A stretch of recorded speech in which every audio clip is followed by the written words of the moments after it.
आज हमारा जो पहला टॉपिक है that is identification of part of speech.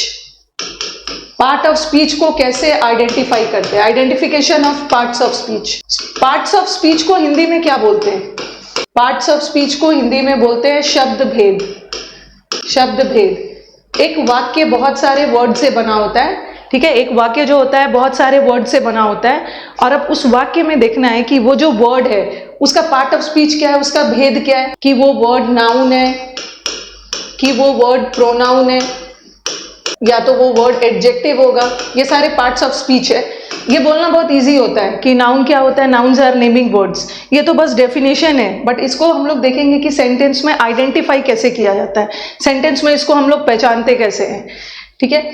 Noun है, कमेंट्स में मैं बाद में देखूंगी, नाउन है, प्रोनाउन है, एडजेक्टिव है, इसको अच्छे से लिख देती हूँ, उसके बाद हम समझेंगे, बहुत डिटेल में चीजों को समझेंगे। पार्ट्स ऑफ स्पीच में हमारे 8 पार्ट्स ऑफ स्पीच, और आप खुद फील करोगे ना, आप खुद फील करोगे कि पार्ट्स ऑफ स्पीच को इतना डिटेल में जानने की जरूरत क्या है। जैसे जैसे हमारा बैच आगे बढ़ेगा आप खुद फील करोगे, अगर आपको पार्ट्स ऑफ स्पीच पहचानना सीख जाते हो तो आपका 20 to 30% काम ऐसे ही हो जाएगा। कहाँ कहाँ ये काम आएगा और इतने डिटेल में हम क्यों पढ़ रहे हैं आपको आगे जाके समझ में आएगा। 8 पार्ट ऑफ स्पीच है जिसमें हमारा नाउन है, डिटेल में सबको अलग अलग पढ़ेंगे। प्रोनाउन है, then you have adjective, you have adverb, you have adjective. Good morning. Syllabus भी डिस्कस करेंगे, बस आप पहले समझिए जो चीज अभी हमें ध्यान देना है उसको देखिए। कंजंक्शन है, प्रेपोजिशन है, वर्ब है और इंटरजेक्शन, ठीक है। प्रेपोजिशन है, वर्ब है और इंटरजेक्शन। अब हम डिटेल में पढ़ेंगे, okay. These are the 8 part of speech. हमारा 8 पार्ट ऑफ स्पीच है, नाउन है, प्रोनाउन है, एडजेक्टिव है, एडवर्ब है, we have conjunction, we have preposition, we have verb और वी हैव इंटरजेक्शन। ये सबको तो हम डिटेल में पढ़ने वाले हैं, बट पहली क्लास में हम सीखेंगे, क्योंकि जैसे जैसे बैच आगे बढ़ेगा पहले आपको बेसिक नॉलेज होना चाहिए हाउ टू आइडेंटिफाई। जैसे बोलने के लिए तो मैं बोल दूं what are nouns, nouns are naming words, but इसे समझना है कि नाउन का कैरेक्टरिस्टिक क्या होता है। हम बहुत डीप ग्रामर में जाएंगे नाउन का, क्योंकि ये स्कूल लेवल वाला ग्रामर नहीं है। यहाँ पे हम functional as well as objective grammar पढ़ते हैं। सिर्फ ये नहीं देखना है कि नाउन क्या होता है, हमें देखना है कि नाउन का कैरेक्टरिस्टिक्स क्या होता है, नाउन का फंक्शन क्या होता है, कैसे पता करेंगे कि सेंटेंस में नाउन को आइडेंटिफाई कैसे करेंगे, प्रोनाउन को आइडेंटिफाई कैसे करेंगे। ये सब हमारा सारा मैक्सिमम सिलेबस हो जाएगा। ये हमारा पार्ट ऑफ स्पीच है, ठीक है। पार्ट ऑफ स्पीच में हमारा 8 है, अलग अलग हम आज सबको डील करते हैं। तो लेट अस स्टार्ट। अभी मैंने बोला 8 पार्ट ऑफ स्पीच है, नाउन, प्रोनाउन, एडवर्ब, एडजेक्टिव, वो सब बता दिया था। अब आओ noun. Noun simply what are nouns? Nouns are naming words. और ऐसा नहीं है कि अभी मैं नाउन पढ़ा रही हूँ, ठीक है। नाउन एक बहुत लेंथी चैप्टर है, बट हमें वो सब पढ़ने की जरूरत नहीं है अभी, वो हम तब पढ़ेंगे जब हम नाउन पढ़ेंगे। अभी बस हमें नाउन का वो पार्ट जो अभी हमें जानकारी चाहिए, जितना नाउन हमें अभी समझना है बस उतना ही लेके चलना है। नाउन का बहुत टेक्निकल, बहुत फंक्शनल और ऑब्जेक्टिव डेफिनेशन करूँ, ठीक है। डिटेल में तो कॉन्सेप्ट्स हम बाद में पढ़ेंगे, ऑफलाइन भी देख सकते हो, ओके। चलो, what are nouns? Nouns are naming words. हर वो चीज जिसको आप नाम दे सकते हो वो नाउन है। हमारे वर्ल्ड का, हमारी दुनिया का आधा से अधिक सब चीज नाउन है। हर वो चीज है जिसको आप नाम दे सकते हो। ये स्क्रीन है, कैमरा है, स्टूडेंट है, टीचर है, सब नाउन है, ठीक है। हर वो चीज जिसको आप नाम दे सकते हो वो नाउन है, जिसको हम संज्ञा बोलते हैं, ठीक है। और संज्ञा के बदले आने वाले वर्ड्स प्रोनाउन होते हैं। नाउन के बदले आने वाले वर्ड्स प्रोनाउन है, और इसको हम नाउन के बदले क्यों यूज करते हैं? नाउन बार बार रिपीट ना हो, ठीक है। जैसे Ram is a good boy, Ram goes to school on time, Ram is very busy, Ram Ram Ram Ram 10 बार नहीं बोल रहे हैं, राम की जगह मैं ही लगाऊंगी। तो प्रोनाउन को हम इसलिए लगाते हैं ताकि नाउन बार बार रिपीट ना हो। बट ये तो छोटा सा डेफिनेशन था, प्रोनाउन बहुत लेंथी चैप्टर है, जब हम प्रोनाउन करेंगे तब पढ़ेंगे। अब आ जाओ, अब बोलोगे कि और जो जो काम नाउन करता है वही वही काम प्रोनाउन भी करेगा, ठीक है। जो जो वाक्य में काम नाउन करेगा वही प्रोनाउन भी करेगा, क्योंकि नाउन के बदले ही तो हम प्रोनाउन को यूज करते हैं, ओके।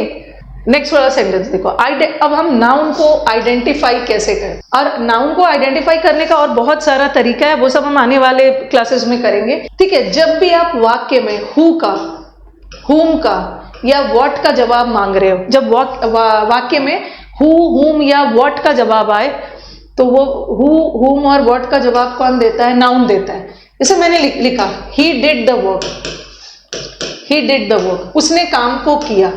अगर ही छोड़ो, मैंने लिखा Ram, Ram did the work. अब जवाब मांग रहे हो किसने किया? Who did the work, who did the work? Ram. इसका मतलब है कि राम नाउन है। राम ने क्या किया? क्या किया? राम ने वर्क को किया। क्या का जवाब आ? Ram did what? Ram did the work. तो व्हाट का जवाब आ रहा है या हु का जवाब आ रहा है, तो वो नाउन। फिर मैंने लिखा Ram, Ram helped me, Ram help me, या राम हेल्प्ड श्याम, ऐसा कुछ लिख दिया। अभी मैं बहुत सारे सेंटेंसेस दे रही। राम क्या है हमारा? Ram is who. जवाब पूछो हु, किसने हेल्प की? राम ने हेल्प की। और हु का जवाब आ रहा है, इसका मतलब है राम है। राम ने किसकी हेल्प की? किसकी? श्याम की। हुम डिड राम हेल्प, और हुम का जवाब आ रहा है, तो that is also a noun. ठीक है, अभी मैं बहुत सारे सेंटेंसेस दूंगी। नाउन को आइडेंटिफाई करने का तरीका ना सिर्फ हु, हुम और व्हाट नहीं है। और एक चीज ध्यान रखना है, एग्जाम में जाके आपके पास इतना टाइम नहीं है ना कि वहां सेंटेंस मिल गया और हु और हुम का जवाब मांग रहे हो। इसके अलावा नाउन का आइडेंटिफिकेशन का और भी तरीका है, और भी चीजें हम आगे पढ़ेंगे। यस, अभी मैंने जो पढ़ाया ना, हु का, हुम का और व्हाट का जवाब मांगोगे तो नाउन आएगा। ठीक है, अब सेंटेंस में आप मुझे बताओ। देखो, Shakespeare was a dramatist. Shakespeare एक व्यक्ति का नाम है, और कोई भी व्यक्ति का नाम नाउन होता है। ड्रामेटिस्ट जो ड्रामा लिखते हैं, ड्रामा लिखने वाला भी कोई व्यक्ति होगा ना, और किसी व्यक्ति वस्तु भी नाउन ही होता है, नाउन। अब ये बताओ, अभी मैंने आपको बोला कि व्हाट, हु और हुम का जवाब मांगोगे तो आपको ऑटोमेटिकली वाक्य में नाउन मिल जाएगा, नाउन मिल जाएगा। हाँ, चलो मुझे बताओ, शेक्सपियर, यहां पे किसका जवाब आ रहा है? फटाफट आंसर देना शुरू करिए। किसका जवाब आ रहा है? किसका जवाब आ रहा है? हु, किसने? कौन ड्रामेटिस्ट है? ड्रामेटिस्ट कौन है? शेक्सपियर है। Who is dramatist? हु, कौन? शेक्सपियर। तो हु का जवाब आ रहा है, हु का। और देखो, Shakespeare was a dramatist. Shakespeare was what? Shakespeare क्या थे? शेक्सपियर ड्रामेटिस्ट थे। व्हाट का भी जवाब आ रहा है, इसलिए नाउन है। हु का भी जवाब आ रहा है, इसलिए नाउन है, नाउन है। फटाफट आप कमेंट बॉक्स में देते जाइएगा आंसर। हैरी, हैरी कौन है? हैरी एक व्यक्ति है। Who? Harry broke the window. Harry ने क्या ब्रोक किया? What did Harry break? Harry ने किसको ब्रेक किया? तोड़ा, विंडो को। तो व्हाट का जवाब भी आ रहा है, तो विंडो नाउन है। ठीक है, ये भी नाउन है। और बहुत सारी चीजें नाउन पहचानने का एक और तरीका है। देखो यहाँ पे द लगा है। द क्या है? आर्टिकल है। और आर्टिकल किसके साथ लगता है? आर्टिकल नाउन के साथ लगता है, नाउन के साथ। Next, Ravi invited his friends yesterday. किसने इन्वाइट किया? Who invited? रवि। किसको? फ्रेंड्स को। तो हु और हुम का भी जवाब मिल रहा है, हु और हुम का जवाब मिल रहा है। नेक्स्ट, द जज ऑर्डर्ड। किसने ऑर्डर किया? किसने ऑर्डर किया? जज ने। द जज ऑर्डर्ड द आयरन्स। आयरन्स का मतलब होता है बेड़ियां, जंजीरें। क्या चीज हटाना है? क्या? प्रिजनर, कैदी के क्या चीज को हटाना है? क्या चीज के? जंजीरों को। क्या? व्हाट? किसका? हुम, किसका? हुम, प्रिजनर का। हुम का, किसकी जगह? हुम आयरन, किसका आयरन? या हुज यहाँ पे हुज लगा दो। किसका? प्रिजनर का। तो कैदी के लिए भी हो गया हमारा, नाउन हो गया, नाउन हो गया। Next, Gandhi ji had proposed the path of non violence. Gandhi ji ने सुझाव दिया कि हमें अहिंसा का पाथ फॉलो करना चाहिए। हु, किसने एडवाइस किया? गांधी जी ने। किसने? गांधी जी। गांधी जी हमारा नाउन है, गांधी जी हमारे नाउन है। गांधी जी ने प्रपोज द पाथ, क्या चीज के लिए किया? क्या चीज के लिए? पाथ के लिए।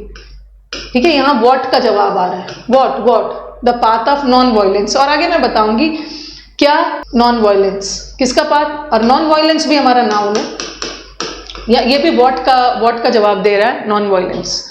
Next sentence, the painter climbed up the ladder. Painter ने क्लाइम किया। किसने? पेंटर ने। हु है? क्या क्लाइम किया? लैडर, सीढ़ी। क्लाइम्ड अप द लैडर, सीढ़ी को क्लाइम किया। तो यहां व्हाट का जवाब आ रहा है। और क्या करने के लिए? बिल्डिंग। किसको पेंट करने के लिए? व्हाट? किसको पेंट करने के लिए? बिल्डिंग को। तो ये सारे noun. Next, I need some money. I मतलब हु, किसको पैसे चाहिए? मुझे। क्या क्या क्या चाहिए, आई नीड, मुझे क्या चाहिए, वॉट, मुझे पैसे चाहिए, ठीक है, टू बाय स्पेक्टिकल्स, क्या खरीदने के लिए, चश्मा खरीदने के लिए। तो वॉट और होम और हु का जब भी आंसर मांगते हो तो ये नाउन देता है, ठीक है, नाउन नाउन। हाँ, और एक तो मैंने बताया नाउन को आइडेंटिफाई करने के लिए आप क्वेश्चन पूछो व्हाट, हु और होम। और दूसरा, नाउन किसके साथ यूज होता है, नाउन को आइडेंटिफाई करने का एक और तरीका है, किसी भी वर्ड के पहले आर्टिकल लगा है ना, इसका मतलब है नाउन है। नाउन आर्टिकल्स के साथ भी यूज होता है, नाउन एडजेक्टिव के साथ भी यूज होता है। क्यों? क्योंकि एडजेक्टिव क्या होता है, एडजेक्टिव ही तो नाउन और प्रोनाउन की विशेषता बताता है ना, नाउन और प्रोनाउन की विशेषता बताने वाले वर्ड्स एडजेक्टिव्स होते हैं। फिर आ जाओ प्रेपोजिशन। प्रेपोजिशन इसका नाम ही है प्रेपोजिशन का प्री का मतलब है पहले, पहले, और पोजीशन का मतलब है स्थान। तो प्रेपोजिशन का स्थान किसके पहले आता है, प्रेपोजिशन किसके पहले लगता है, नाउन या प्रोनाउन से पहले। तो नाउन आइडेंटिफाई करने का एक और तरीका है कि अगर प्रेपोजिशन आ गया है तो याद रखना है कि प्रेपोजिशन के जस्ट बाद नाउन होता है या नाउन प्रेपोजिशन के पहले लगता है। एक सेंटेंस देखो, यहां देखो, ये मैंने अभी करवाया था, देखो यहां पर प्रेपोजिशन आपको दिख रहा होगा, ये देखो प्रेपोजिशन, और प्रेपोजिशन के जस्ट बाद नाउन। यहां भी देखो ये प्रेपोजिशन था, प्रेपोजिशन के जस्ट बाद नाउन। यहां भी क्लाइम्ड अप प्रेपोजिशन है, प्रेपोजिशन के तुरंत बाद नाउन। तो नाउन पहचानने का एक और तरीका होता है, प्रेपोजिशन के जस्ट बाद नाउन आता है। ओके, अभी और भी सेंटेंसेस करते हैं। हाँ, अब देखो, the children found an egg in the nest, the children found an egg, ये भी नाउन है और ये भी नाउन है, एग किसी व्यक्ति, वस्तु, जगह का नाम नाउन है, और ये भी नाउन, ये भी नाउन। इसको कैसे पता किया कि आपने नाउन है, क्योंकि इसके पहले आर्टिकल लगा है, और आर्टिकल किसके साथ लगता है, नाउन के साथ। इसको भी कैसे पता किया, नाउन है, यहां भी आर्टिकल लगा है, और नेस्ट भी कैसे पता चला, नाउन है, इसके पहले आर्टिकल लगा हुआ, आर्टिकल लगा हुआ। ओके, नेक्स्ट, गंगा के पहले भी आर्टिकल लगा है, नाउन है, गंगा नदी का नाम है। हाँ, अब एक चीज और देखो, ये जो है अब कुछ बच्चे बोलेंगे कि यस, ये जो सेक्रेड है ये एडजेक्टिव, ठीक है, नाउन की एडजेक्टिव है, और जहां एडजेक्टिव आया तो वहां तो नाउन होगा। अब मुझे आप बताओगे कि, अब बोलोगे कि मैम अभी तो आपने बोला कि आर्टिकल नाउन के साथ लगता है, ठीक है, आर्टिकल नाउन के साथ लगा है, बट यहां तो आपने एडजेक्टिव के पहले लगा दिया। सेक्रेड का मतलब होता है पवित्र, लेकिन आप मुझे बताओ कि ये आर्टिकल किसके लिए लगा है, सेक्रेड के लिए लगा है या रिवर के लिए, किसके लिए लगा है, जल्दी से बताइए। जैसे मैंने लिखा, he is a good boy, और आप मुझसे क्वेश्चन करोगे कि आपने तो बोला है कि आर्टिकल नाउन के साथ लगता है, आर्टिकल नाउन के साथ लगता है, बट गुड तो एडजेक्टिव है, बॉय नाउन है ना, कैसा बॉय, गुड बॉय, नाउन की विशेषता बताने वाले वर्ड्स एडजेक्टिव है, आपने तो यहाँ एडजेक्टिव के पहले लगाया, बट ये आर्टिकल एडजेक्टिव के लिए लगा ही नहीं है। आर्टिकल कभी भी एडजेक्टिव के लिए नहीं लगता है, ये आर्टिकल लगा तो है किसके लिए, बॉय के लिए, और वहां पे रिवर, सेक्रेड के लिए नहीं लगा था। इसे लिखा मैंने, the Ganga is a sacred river. Okay, Ganga is a sacred river, पवित्र नदी, ये नाउन है। गंगा कैसा रिवर है, नाउन की विशेषता बता रहा है एडजेक्टिव। तो एडजेक्टिव के पहले आर्टिकल आया है ना, तो ये आर्टिकल एडजेक्टिव के लिए नहीं है, लगा तो ये रिवर के लिए, सिंपली मैंने उस रिवर को की विशेषता बता दी, रिवर की विशेषता बता दी। यस, अगर मैं ऐसा लिखती, ही इज अ गुड, ऐसा लिखूं मैं, ही इज अ गुड व्हाट, क्या ये सेंस दे रहा है? अब कभी भी एडजेक्टिव के लिए आर्टिकल नहीं लगता है, ये सेंस नहीं दे रहा है, क्योंकि यहाँ पे हमारा कोई नाउन नहीं है, यहाँ हमारा एडजेक्टिव है। एडजेक्टिव के साथ कभी भी आर्टिकल नहीं लगता है, आर्टिकल लगता ही है नाउन के लिए। सिंपली क्या होगा, ही इज अ गुड नहीं होगा, ही इज गुड। अगर आपको अ रखने का मन है ना, तो बाद में एक नाउन डालो, ही इज अ गुड बॉय। तो अल्टीमेटली ये जो आर्टिकल लगा है वो नाउन के लिए लगा है, सिंपली उस नाउन की विशेषता बता दी, नाउन की विशेषता बता रही है। यस, ही इज गुड सही है, हाँ, तो वही चीज मुझे बताना था। अगेन, ऑनर भी नाउन है, ऑनर सम्मान है, सम्मान भी नाउन है, भाववाचक संज्ञा। इसके पहले भी आर्टिकल लगा है, इसका मतलब है ये नाउन, ठीक है। और ये देखो, प्रेपोजिशन है और प्रेपोजिशन के साथ भी नाउन आता है, तो नाउन को आइडेंटिफाई करने का एक और तरीका होता है। आर्टिकल के बाद नाउन आता है, प्रेपोजिशन के बाद नाउन आएगा। He played a great role, he played a great role in her success. ये मुझे बताओ कि ये रोल क्या है? रोल क्या है? हाँ, ही इज अ बॉय भी हो सकता है। हाँ बताइए। रोल का मतलब होता है आपका किरदार। ये रोल भी नाउन है। कैसे पता किया कि ये नाउन है? How did you get to know कि ये रोल नाउन है? कैसे पता चला आपको? एक तो क्या का भी जवाब मांगो। ही मतलब हु, किसने प्ले किया? ही ने। और क्या का जवाब आ रहा है? ही प्लेड वॉट, ही ने वॉट प्ले किया। क्या प्ले किया? ही ने रोल प्ले किया। वॉट का भी जवाब मांगोगे तो नाउन है। और दूसरा देखो अ है, और अ के साथ भी नाउन आता है, और ये ग्रेट एडजेक्टिव है। ठीक है, ग्रेट एडजेक्टिव है। He rode a yes in her success, noun का। और ये क्या है? ये सक्सेस क्या है बताओ? ये सक्सेस क्या है? सक्सेस इज सफलता। यस इन आया, इन प्रेपोजिशन है, और प्रेपोजिशन के बाद भी नाउन ही आता है। हर सक्सेस, इस सेंटेंस का सब्जेक्ट, इस सेंटेंस में बात हर की नहीं हो रही है, सफलता की, तो ये प्रेपोजिशन है, और प्रेपोजिशन के बाद भी नाउन आता है। तो नाउन का आइडेंटिफाई करने का तरीका, एक तो व्हाट, हु, हुम, एक आर्टिकल, दूसरा प्रेपोजिशन। अगर नाउन के साथ कोई एडजेक्टिव भी आ गया ना, ठीक है, एडजेक्टिव भी नाउन की विशेषता बताता है, बट याद रखना आर्टिकल उस एडजेक्टिव के लिए नहीं लगता, आर्टिकल उस नाउन के लिए लगता। नेक्स्ट वाला देखो, he has a beautiful house. Noun identify करने का तरीका क्या है? ये देखो, नाउन है हाउस, ये ब्यूटीफुल क्या है? ब्यूटीफुल विशेषता बता रहा है, और विशेषता किसकी बताई जाएगी? नाउन की। तो हाउस तो नाउन है, और दूसरा ये आर्टिकल भी लगा है। आर्टिकल किसके लिए लगा है? हाउस के लिए। आर्टिकल से भी नाउन का पता कर सकते हैं, और ऐसे भी पता कर सकते हैं हु, ही के पास क्या है? What does he have? He के पास व्हाट, ही के पास व्हाट है? ही के पास क्या है? एक ब्यूटीफुल हाउस है, और क्या का भी जवाब मिल रहा है, ये भी नाउन है। अब नेक्स्ट वाला आ जाओ, फंक्शन ऑफ नाउन। अभी तो हमने आइडेंटिफिकेशन सीखा कि नाउन कैसे पहचानेंगे कि कौन सा नाउन है, और नाउन पहचानने का एक और तरीका है। ठीक है, नाउन जो होता है हमारे सेंटेंस में किसका काम करता है? या तो वो सेंटेंस में सब्जेक्ट बनता है, या तो वो सेंटेंस में ऑब्जेक्ट बनता है। सबसे पहले तो आपको समझना है कि सब्जेक्ट और ऑब्जेक्ट क्या होता है। ठीक है, टेक का पार्ट ऑफ स्पीच बताऊंगी, मैं आपको बताऊंगी। पहले ये देखो, वो मैंने 4 सेंटेंस छोड़ा हुआ है, अभी उसको रोक दो, पीछे वाला करवा के फिर हम इस पे आएंगे। हाँ, नाउन का फंक्शन क्या होता है? नाउन वाक्य में काम क्या करता है? वाक्य में नाउन का काम होता है या तो वाक्य में सब्जेक्ट बनना, या तो वाक्य में ऑब्जेक्ट बनना। ठीक है, नाउन या तो सेंटेंस में कर्ता का काम करता है, या तो कर्म का काम करता है। अब बच्चों का सबसे बड़ा कंफ्यूजन सेंटेंस में सब्जेक्ट और ऑब्जेक्ट पहचान। ये देखो, बस सबसे पहले आप याद रखोगे, सब्जेक्ट तो सही है, सेंटेंस में जिसके बारे में बात कही गई है वो हमारा सब्जेक्ट है। जैसे मैंने लिखा he is busy, he is busy, इसमें नाउन डाल देती हूँ। कौन बिजी है?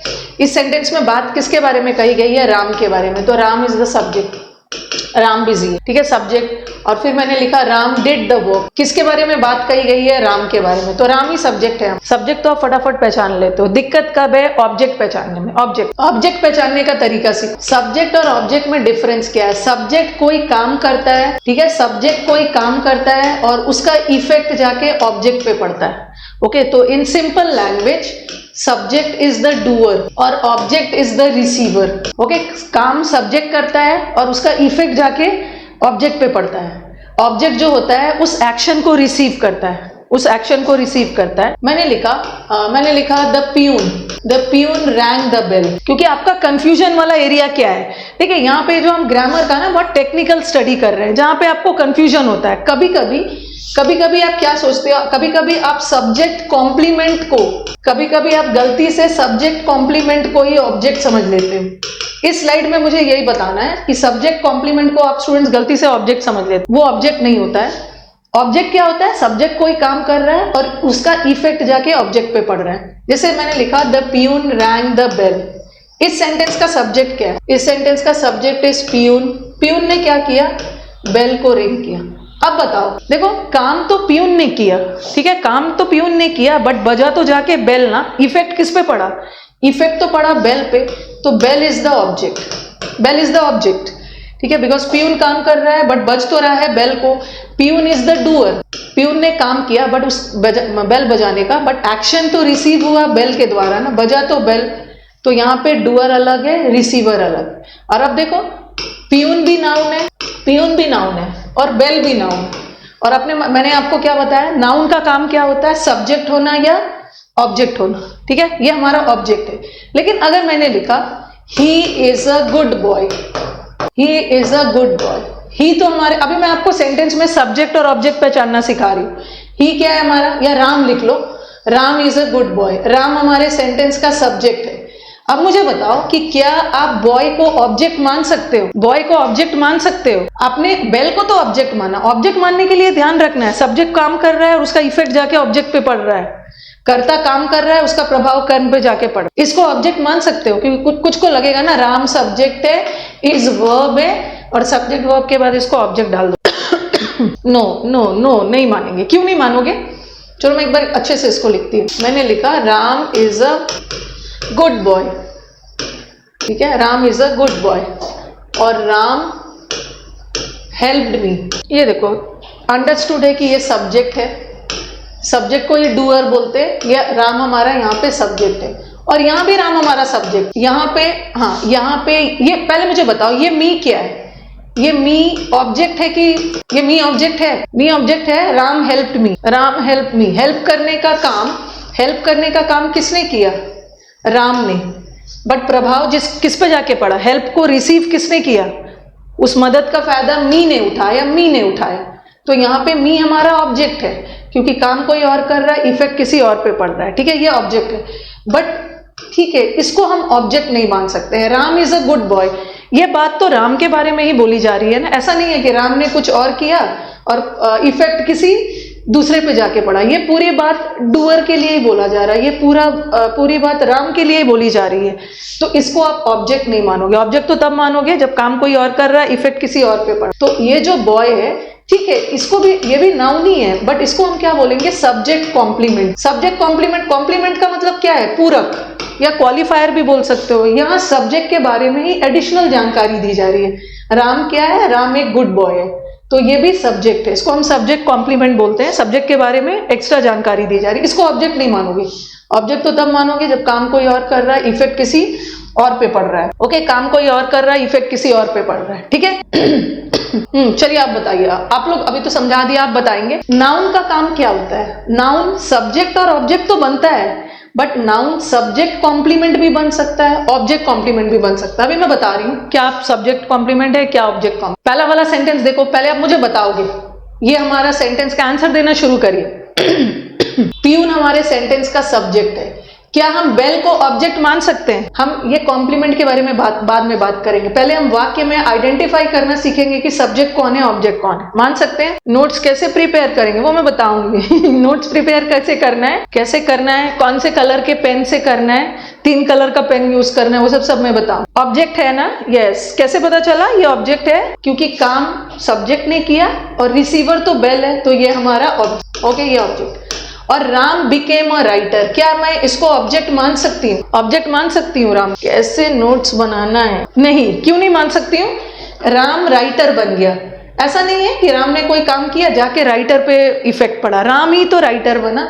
तो यहाँ राम सब्जेक्ट है और सब्जेक्ट के बारे में एडिशनल जानकारी दी जा रही है, तो ये ऑब्जेक्ट नहीं है, ये ऑब्जेक्ट नहीं है। इसको हम क्या बोलेंगे? इसको हम बोलेंगे सब्जेक्ट कॉम्प्लीमेंट। सब्जेक्ट के बारे में एक्स्ट्रा जानकारी, पूरक है, सब्जेक्ट का ये पूरक है, सब्जेक्ट के बारे में एडिशनल जानकारी दी जा रही, सब्जेक्ट कॉम। यस। नेक्स्ट वाला आइए, I as a teacher of English am teaching grammar. मैं एक इंग्लिश टीचर के रोल में आपको ग्रामर पढ़ा रही हूँ एज ए इंग्लिश टीचर। चलिए मुझे बताइए इस सेंटेंस का सब्जेक्ट कौन है? आई सब्जेक्ट है। I as a teacher of English, ये क्या है? ये टीचर भी नाउन ही है, ये टीचर ऑफ इंग्लिश क्या है? आप मुझे बताओ, I as a teacher of English, क्या ये ऑब्जेक्ट है? क्या ये ऑब्जेक्ट है? आई सब्जेक्ट है। सब्जेक्ट होने के लिए नाउन प्रोनाउन दोनों हो सकता है। प्रोनाउन जो काम नाउन करेगा वही काम प्रोनाउन भी करेगा। हाँ, नहीं, क्योंकि मैं ही तो वो टीचर ऑफ इंग्लिश हूं, मैं अपने बारे में एडिशनल जानकारी दे रही हूं। तो ये क्या हो गया? ये सब्जेक्ट कॉम्प्लीमेंट हुआ, इसको ऑब्जेक्ट नहीं मानोगे, सब्जेक्ट कॉम्प्लीमेंट है, ठीक है। आई एम टीचिंग ग्रामर, ये ग्रामर क्या है? I am teaching what? Subject complement है, पहला वाला सब्जेक्ट कॉम्प्लीमेंट। ये ग्रामर क्या है? Grammar I am teaching what? Grammar object है, grammar object, grammar object. I am teaching what, पढ़ तो रहे हो अब ग्रामर। नेक्स्ट वाला सेंटेंस देखो, सर्कमस्टांसेस, परिस्थितियों ने दोनों भाई को दुश्मन बना दिया है, परिस्थितियों ने दोनों भाई को दुश्मन बना दिया। ये सर्कमस्टांसेस नाउन है, ठीक है, नाउन है। वाक्य में सर्कमस्टांसेस के बारे में बोली गई, हैव मेड द ब्रदर्स। ये क्या है, ब्रदर्स क्या है यहाँ पे, ब्रदर्स क्या है? I have sore throat. कुछ बच्चों को लग रहा है मैम टेस्ट करवाओ, कोरोना है, कोरोना नहीं है, सोर थ्रोट है। हाँ, सर्कमस्टांसेस हैव मेड, सर्कमस्टांसेस ने किसे, परिस्थितियों का प्रभाव तो भाइयों पर पड़ा ना, भाई ऑब्जेक्ट है। अब मुझे बताओ कि ये एनिमीज क्या है, भाइयों को दुश्मन बना दिया है, एनिमीज क्या है, ब्रदर्स। सर्कमस्टांसेस का प्रभाव किस पे पड़ रहा है, भाइयों पे, दोनों भाइयों को दुश्मन बना दिया। ये एनिमीज क्या है, देखो ये भाई को क्या बनाया, एनिमीज। ये ऑब्जेक्ट के बारे में एडिशनल जानकारी दी जा रही है ना, तो ये क्या हो गया, object complement, object complement. Object, object complement बोलेंगे, वेरी गुड, ऑब्जेक्ट कॉम्प्लीमेंट। तो सब्जेक्ट का भी कॉम्प्लीमेंट होता है, जो सब्जेक्ट के बारे में अतिरिक्त जानकारी दे वो सब्जेक्ट कॉम्प्लीमेंट, और जो ऑब्जेक्ट के बारे में अतिरिक्त जानकारी दे।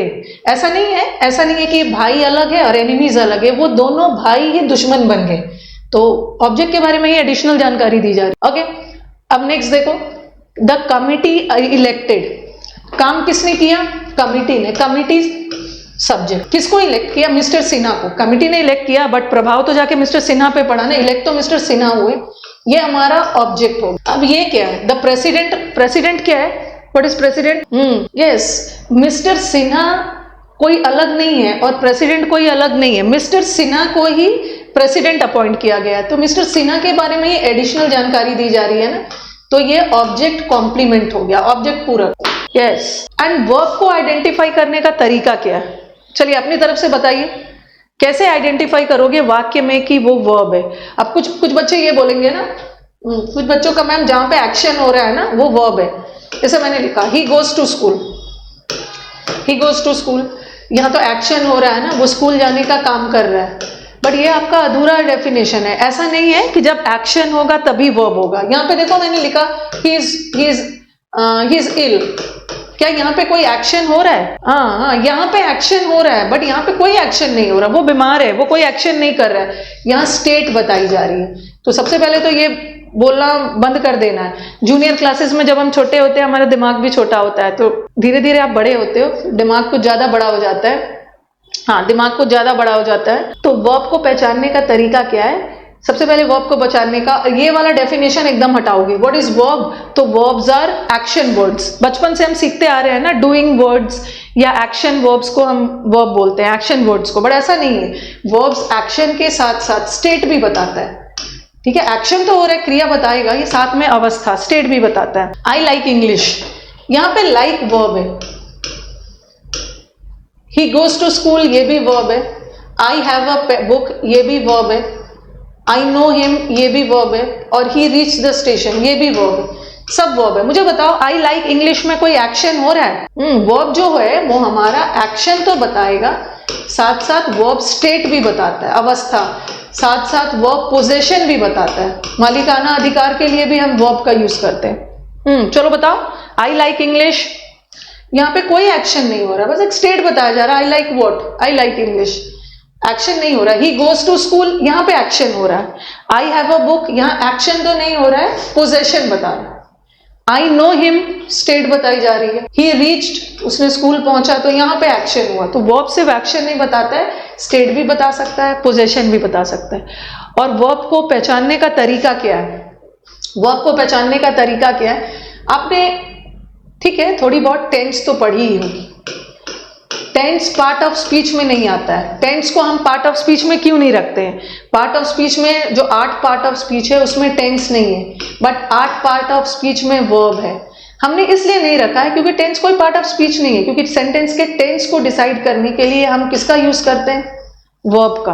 वर्ब, सबका मैसेज आ रहा है, सबका मैसेज आ रहा है, ओके, सबका मैसेज आ रहा है। तो सेंटेंस का टेंस पहचानने के लिए हम वर्ब का यूज करते हैं। तो वर्ब को पहचानने का तरीका क्या है, जिस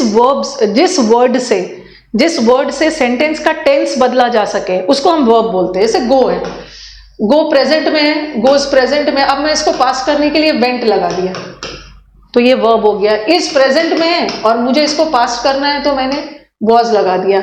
हैज और हैव प्रेजेंट में है, इसको पास्ट करने के लिए मैंने हैड लगा दिया। अब राम को तो मैं राम का टेंस नहीं बदल सकती है ना, राम वर्ब नहीं है। तो जिस वर्ड से सेंटेंस का टेंस बदला जा सके, इसका मतलब है श्योर शॉर्ट वो वर्ब है। अब मैं लाइक का लाइक्ड कर सकती हूँ ना, पास्ट बना सकती हूँ। गो का वेंट भी कर सकती हूँ। अगर कंटिन्यूअस में रखना है तो आईएनजी भी कर सकती हूँ। तो मैं इस वर्ड से इंग्लिश का टेंस नहीं बदल सकती, आई का टेंस नहीं बदल सकती। इस वाक्य में मैं एक ही वर्ड का टेंस बदल सकती हूँ, वो है लाइक का। आई हैव अ बुक, इसका टेंस बदल सकते हो ना। हैव का क्या कर सकते हो, हैड कर सकते हो। तो जिस वर्ड से आप टेंस बदल सकते हो वो verb. I know him, know का मैं न्यू कर सकती हूँ, टेंस बदल सकती हूँ। रीच का पास्ट है, मैं इसका प्रेजेंट भी कर सकती हूँ। तो जिसका पास्ट प्रेजेंट बनाया जा सकता है, इसका मतलब है वो वर्ब है। ये वर्ब है ना, ही गोज टू स्कूल, इसका टेंस बदल सकते हो, यहां भी टेंस बदल दिया, तो ये वर्ब है। तो जिसका भी टेंस बदला जा सकता है वो verb. Okay, what are adjectives? Adjectives are describing words, विशेषता बताने वाले वर्ड्स एडजेक्टिव होते हैं। इसमें बहुत ज्यादा डिस्कस करने की जरूरत नहीं है। वैसे जब एडजेक्टिव को हम डिटेल में पढ़ेंगे, जब ये चैप्टर पढ़ेंगे, इससे कैसे कैसे एरर्स आता है, बट अभी बस देख लो on a very superficial level, ऊपर देखो कि एडजेक्टिव्स होता क्या है, किसकी विशेषता बताता है। नाउन और प्रोनाउन की विशेषता बताने वाले वर्ड्स एडजेक्टिव्स। एडजेक्टिव्स नाउन के पहले यूज होता है या बाद में? बताइए एक बार कमेंट बॉक्स में। नाउन के पहले यूज होता है या बाद? हाँ, जो यस एंटीवायरस बाबा। एडजेक्टिव नाउन के पहले भी यूज हो सकता है, एडजेक्टिव नाउन के बाद भी यूज हो सकता है। तो इसे हम डिटेल में पढ़ेंगे, एडजेक्टिव का प्रेडिकेटिव और एट्रीब्यूटिव यूज, जब हम एडजेक्टिव डिटेल में पढ़ेंगे। बस अभी देख लो विशेषता बताने वाले वर्ड्स एडजेक्टिव होती है। जूनियर क्लासेस में आपको टीचर, जब आपका दिमाग छोटा होता है, समझा देते हैं कि जब भी पता चले ना, जब भी क्वेश्चन पूछो कैसा और कितना, कैसा और कितना का जवाब मांग रहे हैं, तो वहां से एडजेक्टिव आता है। देखो, the clever fox defeated the brave lion. कैसा fox? Clever fox. Fox noun है, कैसा? क्लेवर, ये एडजेक्टिव है, नाउन की विशेषता। और यहाँ पे देखो ब्रेव लायन, लायन क्या है? नाउन, कैसा? ब्रेव। तो कैसा का जवाब आ रहा है, विशेषता बता रहा है लायन एंड फॉक्स की। These are adjective. नेक्स्ट, बाद में नहीं, दोनों, नाउन के पहले भी नाउन के बाद भी, वो हम एडजेक्टिव में डिटेल में पढ़ेंगे। ओके, नाउन के पहले मैम नहीं, नाउन के बाद भी आ सकता है एडजेक्टिव। ये देखो Ram is smart, Ram smart है, नाउन के बाद आ रहा है एडजेक्टिव। फिर मैंने लिखा he is a smart boy, he is a smart boy. Boy noun है, कैसा? स्मार्ट। तो यहाँ एडजेक्टिव नाउन से पहले और यहाँ एडजेक्टिव नाउन के बाद। वो सब हम डिटेल में डिस्कस करेंगे जब एडजेक्टिव पढ़ेंगे। Okay, the doctors say that it is a hopeless case। चलिए बताइए यहाँ पे एडजेक्टिव कौन है? Which is the adjective in this sentence? Answer बताइए पहले। और adjectives can be used before a noun as well as after a noun। hopeless case, case क्या है? See, this is an article, ये आर्टिकल है, और जब आर्टिकल आ गया तो किसी न किसी नाउन के लिए यूज होगा ना। ये आर्टिकल किसके लिए यूज हो गया? केस के लिए। ठीक है, केस नाउन है, और कैसा केस? होपलेस, कुछ नहीं हो सकता। ये एडजेक्टिव है, एडजेक्टिव। नेक्स्ट वाला, she is smart enough to deal with the situation. देखो, वो इस सिचुएशन को डील करने के लिए काफी स्मार्ट। और किसकी विशेषता बता रहा है? शी की। शी क्या है? प्रोनाउन। और an adjective can describe a noun as well as a pronoun also. So here the adjective is describing a pronoun. यहाँ प्रोनाउन की विशेषता बता रहा है। Some students help her to do the work. Some students ने उसको help किया work को करने के लिए। देखो, यहाँ मैंने बोला था ना कि क्या का जवाब मांगोगे? कैसा और कितना। कितने स्टूडेंट्स? कुछ स्टूडेंट्स। स्टूडेंट्स क्या है? नाउन। कितने? सम। तो some is also an adjective. अभी मैं एक और चीज बताऊंगी, some is also an adjective. Some adjective तो है, बट सम को हम एडजेक्टिव ना बोल के डिटर्मिनर बोलेंगे। अभी मैं आपको बताऊंगी डिटर्मिनर होता क्या है। The first chapter of the book is very interesting.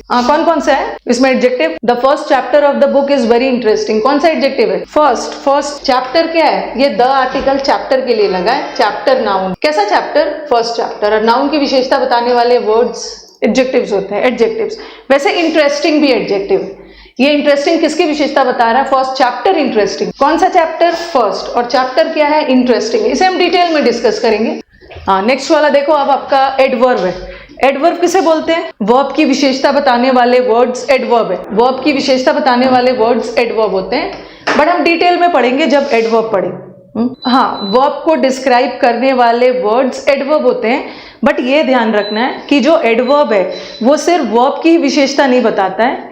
Adverb adjective की भी विशेषता बताता है, साथ में दूसरे एडवर्ब की भी। वो सब हम डिटेल में करेंगे जब एडवर्ब पढ़ेंगे, बट अभी यहाँ पे बस पार्ट ऑफ स्पीच आइडेंटिफाई करना सीखना है आपको। यस, जब भी वाक्य में हाउ का जवाब मांग रहे, हाउ मतलब कैसे, इन विच मैनर किस तरीके से, व्हेन का जवाब मांग रहे हो, वेयर का जवाब मांग रहे हो, व्हेन का मतलब जवाब कब, वेयर कहाँ, हाउ मतलब कैसे, ये सब का अगर क्वेश्चन से आंसर मिल रहा है ना, उसका मतलब वो एडवर्ब है। लेकिन थोड़ा सा हम लोग और डिटेल में पढ़ेंगे, कभी कभी व्हेन का जवाब प्रेपोजिशन भी दे देता है, कभी कभी व्हेन का वेयर का जवाब प्रेपोजिशन भी दे सकता है और एडवर्ब भी दे सकता है, तो उसको हम लोग डिटेल में पढ़ना है। He will be leaving tonight, पहला वाला सेंटेंस में बताओ कि एडवर्ब कौन सा है। ही तो हमारा प्रोनाउन हो गया, विल लीविंग वर्ब हो गया, बचा ये टुनाइट क्या है, टुनाइट इज एन एडवर्ब। ये टुनाइट कब, आज की रात, ये टुनाइट क्या हो रहा है, कब कब कब वो लीव कर रहा है, कब का जवाब आ रहा है ना, टुनाइट। और ऐसे भी देखो ये टुनाइट वर्ड किस वर्ड को डिस्क्राइब कर रहा है, ही को तो नहीं कर रहा है ना, ही टुनाइट नहीं है, ही लीव करेगा टुनाइट, लीव वर्ब है और वर्ब को डिस्क्राइब करने वाले वर्ड्स एडवर्ब है, एडवर्ब, इसको हम एडवर्ब ऑफ टाइम बोलते हैं, वो सब हम डिटेल में पढ़े, ठीक है। He worked carefully as he had injured his legs, चलो बताओ कहां पे एरर है। Mrityunjay, enough is an adverb, enough is an adverb, मैं वो एडवर्ब में पढ़ाऊंगी आप, चलिए बताइए। He walk carefully as he had injured, injured हमारा वर्ब है, इंजर्ड वर्ब है, इसमें एडवर्ब कौन सा है, कौन सा एडवर्ब है, वॉक्ड केयरफुली, केयरफुली क्या है, एडवर्ब है, केयरफुली एडवर्ब है और किस वर्ड को डिस्क्राइब कर रहा है, केयरफुली किस वर्ड को डिस्क्राइब कर रहा है, केयरफुली वॉक्ड को कर रहा है, उसने कैसे वॉक किया, केयरफुली वॉक किया, वॉक वर्ब है, वॉक वर्ब है और वर्ब को डिस्क्राइब करने वाले वर्ड्स एडवर्ब होते हैं, एडवर्ब, ठीक है। और ये कौन सा एडवर्ब है, हाउ, मैनर बता रहा है किस तरीके से, how did he walk, he walked carefully, how did he walk, he walked carefully, ठीक है। चलिए नेक्स्ट पे आइए, go outside and fetch some water for me, इसमें एडवर्ब कौन सा है, go outside and fetch some water for me, why carefully is not an adjective, carefully adjective कैसे होगा, ही वॉक्ड केयरफुली, यहाँ पे किसकी विशेषता बता रहा है, वॉक्ड की, और वॉक्ड वर्ब है और वर्ब को डिस्क्राइब करने वाले वर्ड्स एडवर्ब होते हैं, एडवर्ब होते हैं, ठीक है। अगर ऐसा रहता he is careful, he is careful, careful का मतलब होता है सावधान और केयरफुली सावधानी पूर्वक, ही इज केयरफुल, यहाँ केयरफुल किसको डिस्क्राइब कर रहा है, ही को, और ही क्या है, प्रोनाउन, और नाउन और प्रोनाउन को डिस्क्राइब करने वाले वर्ड्स एडजेक्टिव होते हैं, तो केयरफुल इज एन एडजेक्टिव। ये आपको बोलना है कि why not is it is an adjective, अभी मैंने एडजेक्टिव का डेफिनेशन आपको बताया, एडजेक्टिव किसको डिस्क्राइब करता है, नाउन और प्रोनाउन को, बट ये केयरफुली ही को थोड़ी डिस्क्राइब कर रहा, वॉक कैसे वॉक किया, सावधानी पूर्वक, और वॉक्ड वर्ब है, वर्ब की विशेषता adverb, okay. Go outside and fetch some water for me, बाहर जाओ और मेरे लिए कुछ पानी लेके आओ, फेच वर्ब है नूतन, फेच वर्ब है, फेच का मतलब होता है ब्रिंग, ये वर्ब है, आउटसाइड एडवर्ब है, गो क्या है, वर्ब, कहाँ जाओ, बाहर जाओ, ठीक है, गो आउटसाइड इज बाहर जाओ, और ये देखो ये जो आउटसाइड है ये एडवर्ब है, किसकी विशेषता बता रहा है, गो की, कहाँ, आउटसाइड, और ये कौन सा एडवर्ब है, वेयर की विशेषता बता रहा है ना, कहाँ जाना है, आउटसाइड जाना, आउटसाइड। नेक्स्ट वाला, the lion fought bravely with the wolf, ये जो ब्रेवली है ये एडवर्ब है, चलो ये अब हमें प्रूफ करना है कि ये एडवर्ब किसको क्यों है, ये लायन को नहीं डिस्क्राइब कर रहा है, ये लायन के फॉट को डिस्क्राइब कर रहा है, फॉट फाइट का पास्ट टेंस फॉट है, लायन ने कैसे फाइट किया, बहादुरी पूर्वक, फॉट की विशेषता बता रहा है, तो फॉट वर्ब है और वर्ब को डिस्क्राइब करने वाले वर्ड्स एडवर्ब। अगर मैंने लिखा द लायन इज ब्रेव, अब ये ब्रेव क्या होता है, द लायन इज ब्रेव, अब यहाँ तो लायन की विशेषता बता रहा, लायन इज अ नाउन और नाउन को डिस्क्राइब करने वाले वर्ड्स एडजेक्टिव, ओके। सबका कमेंट्स आ रहा है धनंजय, सबका कमेंट्स आ रहा है, अपने कमेंट्स को लेके क्यों परेशान हो, सबका कमेंट्स दिख रहा है, बस आप टॉपिक पे ध्यान दो। नेक्स्ट वाला देखो, आई मेट हिम येस्टरडे, चलिए आंसर बताइए, पता नहीं चैट देखिए, मेरा नाम ले लीजिए, ये एग्जाम में आएगा क्या, आपके नाम से रिलेटेड क्वेश्चन आएगा, आई मेट हिम येस्टरडे, ये येस्टरडे एडवर्ब है, अब आप बोलोगे मैम ये एडवर्ब क्यों एडवर्ब है, तो देखो ये येस्टरडे किस वर्ड को डिस्क्राइब कर रहा है, आई येस्टरडे नहीं है, हिम येस्टरडे नहीं है, मैं येस्टरडे उससे मिला, मीट का पास्ट मेट होता है और मेट वर्ब है और वर्ब की विशेषता बताने वाले वर्ड्स एडवर्ब होते हैं, येस्टरडे टाइम बता रहा है, तो ये व्हेन कब मिला, येस्टरडे मिला, एडवर्ब। अब आ जाओ हमारा सबसे beautiful topic, that is preposition. Preposition is a very beautiful chapter. आपने देखा होगा जो इंग्लिश विद रानी मैम वाला चैनल है आपका आपका अपना यूट्यूब चैनल, अगर मैंने उसमें सबसे ज्यादा सेशंस डाला है तो वो प्रेपोजिशन का। प्रेपोजिशन वेरी ब्यूटीफुल चैप्टर, इससे बहुत सारे एरर्स आते हैं, फ्रेजल वर्ब, फिक्स प्रेपोजिशन, और अपने आप में प्रेपोजिशन तो एक चैप्टर है ही। अभी हम प्रेपोजिशन को बस प्रेपोजिशन होता क्या है बस वो पढ़ेंगे, जब चैप्टर पढ़ेंगे तो डिटेल में पढ़ेंगे। प्रेपोजिशन और एग्जाम में एरर ना प्रेपोजिशन और कंजंक्शन से डालते हैं। कंजंक्शन जोड़ने का काम करता है, जंक्शन का मतलब क्या होता है, जोड़ना। कंजंक्शन जोड़ने का काम करता है और प्रेपोजिशंस वर्ड्स को रिलेट करता है। जैसे हिंदी में हम प्रेपोजिशन को क्या बोलते हैं, संबंधवाचक या संबंध बोधक, संबंधवाचक बोलते हैं, संबंध सूचक बोलते हैं, संबंध बताता है, रिलेशन बताता है। और कंजंक्शंस आर संयोजक, ये जोड़ने के लिए आता है। और ग्रामर का सबसे फेथफुल, सबसे वफादार टॉपिक कौन सा है, कौन सा है सबसे वफादार topic? Prepositions are relating words, वो रिलेट करता है। और ये इसका नाम ही है प्री प्लस पोजिशन, कल भी बताया। प्री का मतलब क्या है? प्री का मतलब है पहले, और पोजीशन का मतलब स्थान। बस याद रखो कि प्रेपोजिशन किसके पहले आता है, प्रेपोजिशन किसके पहले आता है? नाउन या प्रोनाउन से पहले। नाउन या प्रोनाउन से पहले प्रेपोजिशन आता है, इसका स्थान नाउन या प्रोनाउन के पहले होता है। बट प्रेपोजिशन में सिर्फ इतनी बातें ही सीखने को नहीं है, सीखने को और बहुत कुछ है, वो सब हम चैप्टर्स में पढ़ेंगे। अभी बस देखो प्रेपोजिशन होता क्या है। प्रेपोजिशन रिलेशन बताता है और किसके पहले यूज होता है? नाउन या प्रोनाउन से पहले। ठीक है, अब बताओ यहाँ पे the book is on the table, यहाँ पे ऑन क्या है? सबसे पहले ये प्रेपोजिशन क्यों है? What is the book is on the table, पहले तो ये प्रेपोजिशन है। क्यों प्रेपोजिशन है? किसके पहले लगा है? टेबल के पहले। टेबल नाउन है, टेबल नाउन है और प्रेपोजिशन नाउन से पहले लगता है। ये देखो इन प्रेपोजिशन है, किसके पहले लगा है? रूम के लिए। रूम एक स्थान है, द लगा है, रूम नाउन है। ही रैन अक्रॉस द फील्ड, वो फील्ड के एक साइड से दूसरे साइड दौड़ा। ये फील्ड क्या है? नाउन। नाउन के पहले अक्रॉस लगा है, प्रेपोजिशन है। प्रेपोजिशन का स्थान किसके पहले होता है? नाउन या प्रोनाउन से पहले। ही arrived in the morning, morning के पहले लगा है, प्रेपोजिशन है। रोड के पहले लगा है, अलोंग इज अ प्रेपोजिशन। जैसे मैंने ये लिख दिया, he said to me, he said to me. ये मी क्या है? मी प्रोनाउन है, ठीक है, मी इज अ प्रोनाउन और ये प्रेपोजिशन है। तो हमारा जो प्रेपोजिशन है वो नाउन के पहले तो लगता है, साथ में प्रोनाउन के पहले भी लग सकता है। ठीक है, अभी बस इतना जानने की जरूरत है। ओके, नेक्स्ट वाला सेंटेंस देखो। अब तो शुरू होगा। द क्या है? द आर्टिकल है, आर्टिकल के साथ नाउन हो। अब आ जाओ कंजंक्शन। कंजंक्शंस आर क्या है? Conjunctions are joining words. Conjunction का काम क्या होता है? जोड़ने का काम। और फिर आपके दिमाग में आएगा कि कंजंक्शन किसको जोड़ता है? नाउन या प्रोनाउन से पहले आता है। अभी बस प्रेपोजिशन से रिलेटेड दो बातें। प्रेपोजिशन नाउन या प्रोनाउन से पहले आता है और रिलेट करता है। कंजंक्शंस, कंजंक्शन क्या होता है? Conjunctions are joining words. फिर आपके दिमाग में आएगा कि ये किसको जोड़ता है? तो कंजंक्शन वर्ड को भी जोड़ता है, फ्रेज को भी जोड़ता है, क्लॉज को भी जोड़ता है और सेंटेंस को भी जोड़ता है। Phrase is a group of words, शपथ दिलवाऊंगी। Phrase is a group of words, phrase जिसके पास सब्जेक्ट वर्ब का कॉम्बिनेशन नहीं होता है। क्लॉज के पास सब्जेक्ट वर्ब होता है और सेंटेंस के पास भी सब्जेक्ट वर्ब होता है। ठीक है, सेंटेंस मीनिंगफुल सेंस देता है बट क्लॉज कभी मीनिंगफुल सेंस दे भी सकता है, नहीं भी दे सकता है। इंडिपेंडेंट वाला मीनिंगफुल सेंस देगा, डिपेंडेंट वाला नहीं देगा। Okay, yes. Ram and Mohan will complete the work. इसमें देखो ये राम एक वर्ड है और मोहन एक वर्ड है और इसको कौन जोड़ रहा है? एंड। तो ये कंजंक्शन है। तो कंजंक्शन हमारा वर्ड को भी जोड़ सकता है, कंजंक्शन वर्ड को भी जोड़ सकता है। ओके, नेक्स्ट वाला सेंटेंस देखो। I will meet you at office or at home. इसमें कंजंक्शन कौन सा है? बताइए कौन सा कंजंक्शन है इसमें? सेकंड वाले में भाई ऑन और अपॉन मैं अभी थोड़ी बताऊंगी, जब मैं प्रेपोजिशन पढ़ाऊंगी उसमें ऑन और अपॉन बताऊं। थोड़ा सा अपने क्वेरीज को रखो, मैं सब क्लियर करूंगी। कौन सा कंजंक्शन है? और यहाँ पे कंजंक्शन। कंजंक्शन है तो मतलब किसी ना किसी चीज को जोड़ रहा है ना। अब आप मुझे बताओगे, प्रूफ करो कि ये कंजंक्शन क्यों है और किसको जोड़ रहा है, किसको किसको जोड़ रहा है, किसको जोड़ रहा है।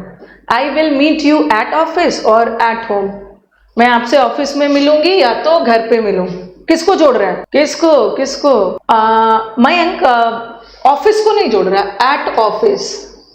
यहाँ पे ऑफिस की बात नहीं हो रही है, ऑफिस में या घर पर, eight office or at home को जोड़ रहा है, इन दोनों का। और ये दोनों क्या है, ये दोनों फ्रेज है। फ्रेज होता है ना, वर्ड्स या वर्ड, ये दोनों फ्रेज है। और ये कौन सा फ्रेज है, दोनों फ्रेज है। कंजंक्शन तो फ्रेज को भी जोड़ता है ना, तो यहाँ पे जो और है दो फ्रेज को जोड़ रहा है, ठीक है। हाँ, फ्रेज को वर्ड, वो ऑफिस और होम को नहीं जोड़ रहा है। अगर मैं लिखती ना माई ऑफिस, ऐसा लिखती मैं, my office and home, my office and home एक जगह पे, तो यहाँ पे जो एंड है वो किसको जोड़ रहा है, ऑफिस को और होम को। ऑफिस एक वर्ड है और होम एक वर्ड है, मेरा घर और मेरा ऑफिस एक ही जगह पे। लेकिन यहाँ पे वो वर्ड को नहीं जोड़ रहा है। एट ऑफिस एक फ्रेज है और एट एक होम एक फ्रेज है। और कौन सा फ्रेज है ये, प्रेपोजिशनल फ्रेज, प्रेपोजिशन फ्रेज है। नहीं, ऑब्जेक्टिव फ्रेज कोई फ्रेज नहीं होता है। ये कौन सा फ्रेज अपने से बना दिया, ऑब्जेक्टिव फ्रेज। ओके, ये प्रेपोजिशनल फ्रेज है और दोनों फ्रेज को ये जोड़ रहा है। ओके, चलिए नेक्स्ट वाला, he said that he was busy. चलो बताओ, इसमें दैट कंजंक्शन है, और कंजंक्शन है मतलब किसी ना किसी को जोड़ रहा होगा ना। अब बताओ, जब कोई भी चीज आप देखते हो ना कि ये वर्ड नाउन है, ये प्रोनाउन है, ये कंजंक्शन है, तो साथ में प्रूफ भी करना है। मैथ्स में प्रूफ करते हो, यहाँ भी प्रूफ करो कि ये कंजंक्शन क्यों है, क्यों कंजंक्शन है, किसको जोड़ रहा है कि conjunction. Very good Sonu Kumar, clause को जोड़ रहा है। ये क्या है, सब्जेक्ट, और कि ये क्या है, ये पूरा तो एक वाक्य है।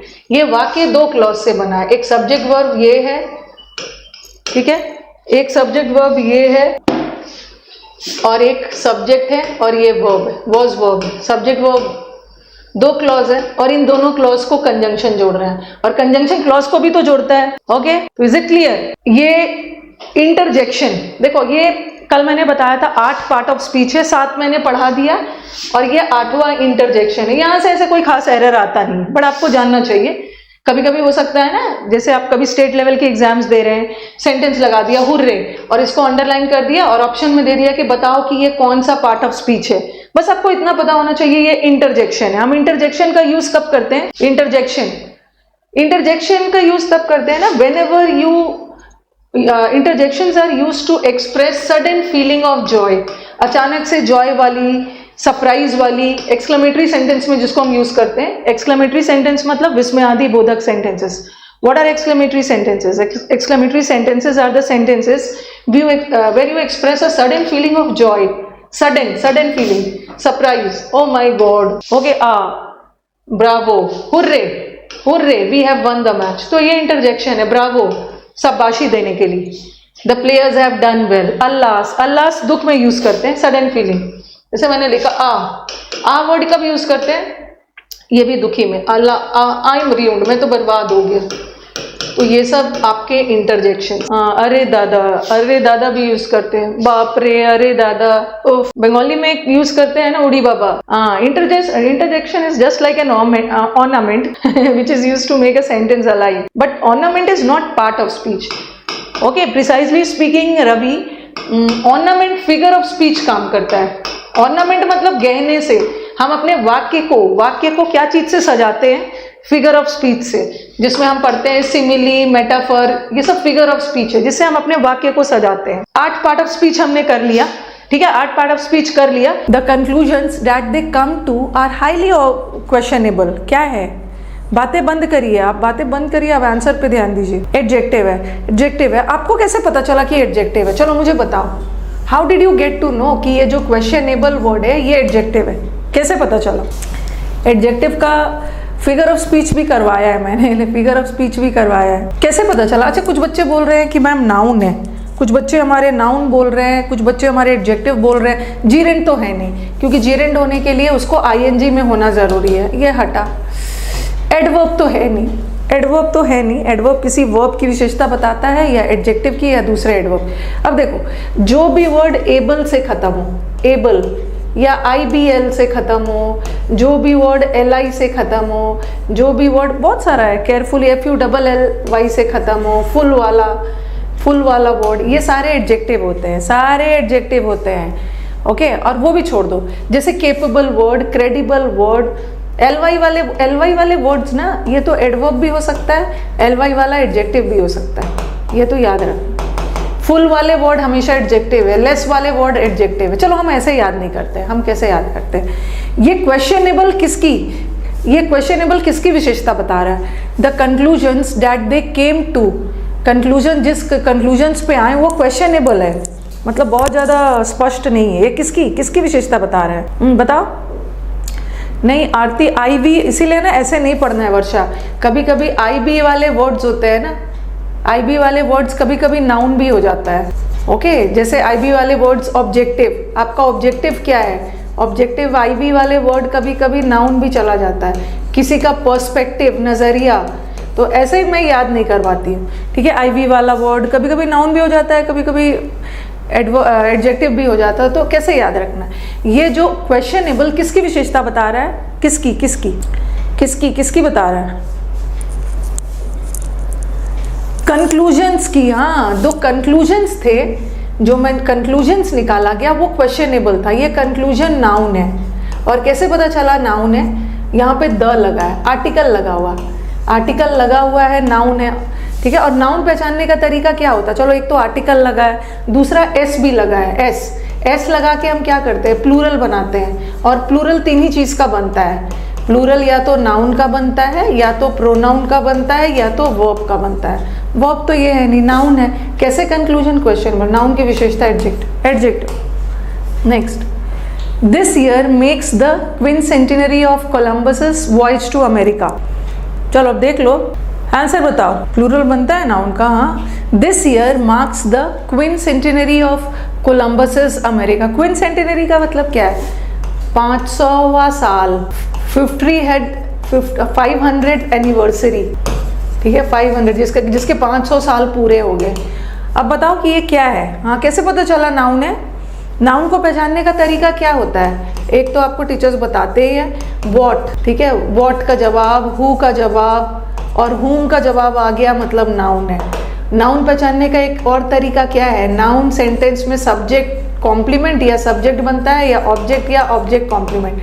नाउन के साथ आर्टिकल आता है। ठीक है, नाउन के साथ प्रेपोजिशन आता है। नाउन की विशेषता बताने वाले वर्ड्स एडजेक्टिव होते हैं। तो ये सारे हैं। और यहाँ पे देखो आपको क्या लगा है? द लगा है, द लगा है, आर्टिकल लगा है। इसका मतलब है कि ये नाउन है, नाउन। लेकिन ये भी ध्यान रखना है कि जैसे मैंने लिखा द ब्यूटीफुल गर्ल। हाँ, तो ये एक दो चीज़ ध्यान रखना है कि ब्यूटीफुल गर्ल लिखा है, तो यहाँ द लगा है। अब ये मत समझ लेना कि द के बाद मैम आपने तो नाउन बोला है। नहीं, ये द किसके लिए लगा है? लगा तो ये गर्ल के लिए, और इस गर्ल की विशेषता बताया है, इसलिए एडजेक्टिव। बट यहाँ पे कोई एडजेक्टिव वगैरह नहीं है, द के लिए लगा, नाउन है, noun. Next, I will cherish the memories of those far of days. हाँ, द लगा है। I will cherish the memories of those far of days. आज हम पूरा पार्ट ऑफ स्पीच पे फोकस कर रहे हैं, और सारे सेंटेंसेस आपके सीडीएस एग्जाम में आया हो। हाँ, ब्यूटीफुल एडजेक्टिव। आप बताओ, फार ऑफ डेज। सबसे पहले तो मुझे बताओ कि ये डेज क्या है? डेज में एस लगा है ना, एस नाउन का बनता है, वर्ब का बनता है, या प्रोनाउन का बनता है। ये डेज हमारा नाउन है, और नाउन के साथ हम प्रेपोजिशन भी लगा सकते हैं। नाउन की विशेषता बताने के लिए एडजेक्टिव भी लगा सकते हैं। देखो, कंजंक्शन तो ये है नहीं, कंजंक्शन तो ये बिल्कुल भी नहीं है, क्योंकि यहाँ पे कोई भी चीज़ जुड़ नहीं रहा है। ठीक है, कंजंक्शन बहुत वफादार टॉपिक होता है, जोड़ता है वर्ड को वर्ड से, फ्रेज को फ्रेज से। ये कंजंक्शन तो है। अब मुझे बताओ, कई बच्चे कंजंक्शन बता रहे हैं, कंजंक्शन बिल्कुल आंसर नहीं है। कंजंक्शन है, और एडवर्ब है ही नहीं। एडवर्ब कहाँ से हो गया? डेज की विशेषता बता रहा, नाउन की विशेषता बताने के लिए ये थोड़ी लगा। ये है हमारा एडजेक्टिव, ये हमारा एडजेक्टिव है। एडजेक्टिव फार ऑफ डेज का मतलब होता है ना रिमोट, डिस्टेंट, मतलब बीते हुए दिन। मुझे I will cherish the memories, जो दिन बीत चुके हैं। कौन वाले डेज मतलब आपके ओल्ड डेज, पुराने दिनों को याद कर रहे हैं। यहाँ फार ऑफ डेज की विशेषता बता रहा है, इसलिए एडजेक्टिव है, प्रेपोजिशन नहीं है। डेज की विशेषता बता रहा, कौन वाले दिन? जो अच्छे वाले दिन बीत गए हैं, वो वाले। I don't think I will come on Saturday, I have a lot of work to do, besides I don't really like parties. मुझे नहीं लगता है कि मैं सैटरडे को आ पाऊंगा, मुझे बहुत सारा काम है, और इसके अलावा मेरे पास इसके अलावा मुझे पार्टीज पसंद भी नहीं। कंजंक्शन क्लॉज को भी जोड़ता है, वर्ड को भी जोड़ता है, फ्रेज को भी जोड़ता है। चलो बताओ भाई, कुछ अपने ऑप्शंस कुछ कुछ छांट लो, कुछ कुछ ऑप्शंस आपके छांट लीजिए ताकि आपका काम आसान हो जाए। ये वाला क्वेश्चन ना फंसने वाला था, ये क्वेश्चन फंसने वाला था, फंसने वाला है। ये सब जो क्वेश्चन किया है ना, इसमें आपको ज़्यादा दिक्कत नहीं है। पहला 2 क्वेश्चन में ना आपको दिक्कत नहीं आया हो। अरे एबल वाला वर्ड्स एडजेक्टिव्स होते हैं, यहाँ पे द लगा है, आपको नाउन पता चल गया। यहाँ भी आपको फार ऑफ, दिन की विशेषता बता रहा है, कौन सा दिन, बीते हुए दिन, फार ऑफ, ये भी नाउन हो गया। अब आप कंफ्यूजन में कहाँ से आओगे? कई बार हमारा जो बिसाइड है ना, आपको मैंने प्रेपोजिशन में पढ़ाया है, ध्यान से सुनना। बिसाइड और बिसाइड्स के बीच का डिफरेंस बताया है। बिसाइड का मतलब होता है बगल में, बाय द साइड ऑफ, और बिसाइड्स का मतलब होता है के अतिरिक्त, इन एडिशन टू। ध्यान से मेरी बात को सुनोगे। मैंने लिखा he is sitting beside me, he is sitting beside me, मेरे बगल में बैठा हुआ। और मैंने लिखा बिसाइड्स मैथ्स या besides English he likes mathematics. अब सेंटेंस को ध्यान से देखना। आप लोग जो बोल रहे हो ना कि मैम बिसाइड प्रेपोजिशन होगा, तो अगर बिसाइड प्रेपोजिशन का काम करेगा ना तो बाद में कोई ऑब्जेक्ट आएगा, ठीक है। अगर वाक्य में बिसाइड अगर प्रेपोजिशन का काम कर रहा है तो बाद में कोई ऑब्जेक्ट आएगा, और किसी भी वर्ड को ऑब्जेक्ट होने के लिए या तो उसको नाउन होना होगा या तो प्रोनाउन होगा। लेकिन यहाँ पे देख रहे हो, यहाँ बिसाइड के बाद कोई ऑब्जेक्ट नहीं आया है, लेकिन यहाँ पे देखो बिसाइड के बाद ऑब्जेक्ट आया है। देखो बिसाइड के बाद एक ऑब्जेक्ट आया है ना, और ऑब्जेक्ट होने के लिए क्या होना है, नाउन या प्रोनाउन, तो यहाँ पे प्रोनाउन का काम कर रहा है। यहाँ पे देखो बिसाइड के बाद एक ऑब्जेक्ट आया है, इंग्लिश आया, इंग्लिश भी नाउन है। तो बिसाइड और बिसाइड्स प्रेपोजिशन का काम तब करेगा ना, ओके, जब उसके बाद कोई ऑब्जेक्ट आएगा। लेकिन इसके बाद तो कोई ऑब्जेक्ट नहीं आया। यहाँ बिसाइड प्रेपोजिशन था, यहाँ भी था, ठीक है, लेकिन यहाँ तो कोई ऑब्जेक्ट नहीं आया। तो आप लोग का जो आंसर आ रहा है ना वो गलत है, क्योंकि आप तो पढ़ के जाओगे कि मैम ने तो बिसाइड और बिसाइड्स वाला प्रेपोजिशन में पढ़ा, ये गलत है। और एडजेक्टिव तो है नहीं, किसी की विशेषता बता। अब बताओ। Thank you for CDS। Okay, I am very unbiased. Okay, मैं सब एग्जाम्स को ध्यान में लेके चलती। हाँ, और कंजंक्शन आप लोग बोल रहे हो, इसको कंजंक्शन भी जोड़ना चाह रहे हो। अब आपको ऐसे क्वेश्चन में फंस जाते हो, लेकिन क्या चीज़ जोड़ रहे हो जरा बताना। तो यहाँ पे अगर मैं इसको कंजंक्शन मानूँ तो यहाँ क्या जुड़ रहा है? एक ही क्लॉज है, सब्जेक्ट है, और डीएनए यहाँ पे वर्ब। यहाँ पे कौन ऐसा चीज़ है जो जुड़ रहा है? कौन ऐसा चीज़ है जो जुड़ रहा है? कुछ भी नहीं जुड़ रहा है, कुछ जुड़ बुड़ नहीं रहा है, तो कंजंक्शन नहीं है, ये एडवर्ब है। बिसाइड एडवर्ब भी होता है, ये एडवर्ब है, ठीक है। इसके अलावा क्यों एडवर्ब बता रही हूँ, देखो बता रहा बिसाइड, इसके अलावा, ठीक है। आई डोंट लाइक, मुझे ये चीज़ पसंद नहीं है। और कभी कभी एडवर्ब जो होता है ना वो पूरे सेंटेंस को भी क्वालिफाई कर सकता है। इसके अलावा आई डोंट लाइक पार्टीज, मुझे ये बिसाइड्स आई डोंट लाइक की विशेषता बता रहा है, आई डोंट लाइक, तो यहाँ पे एडवर्ब। यस, रॉन्ग करके आ जाओगे, ये तो देख लोगे एकदम खुश हो जाओगे, अरे बिसाइड्स है, अरे मजा आ गया, प्रेपोजिशन करके आ जाओ, गलत। The bottom line is that we have to make a decision today. Bottom line है मतलब द फंडामेंटल मेन चीज है कि आज हमें डिसीजन तो बना लेना है। यस, बताओ। 2 सेंटेंस को link according to the sentence आपको डिसाइड करना है ना। टाइम दिया है, आराम से देखो, अपने ऑप्शंस को छाटो। जिस दिन एलिमिनेशन सीख जाओगे ना, आपका आंसर का एक्यूरेसी बढ़ जाएगा। कोई मेरे से ना अभी बैच के बारे में नहीं पूछेगा। मुझे बहुत बुरा लगता है ना पढ़ाते वक्त कमेंट बॉक्स में सिर्फ आपका कौन सा बैच कब आ रहा है, अरे लास्ट में बात करेंगे ना, पहले आप देख लो। द बॉटम लाइन, हाँ देखो, the bottom line is that, ये जो इज किसके लिए लगा है, इज जो वर्ब है ये किसके लिए लगा है, बॉटम लाइन के लिए, सब्जेक्ट के लिए।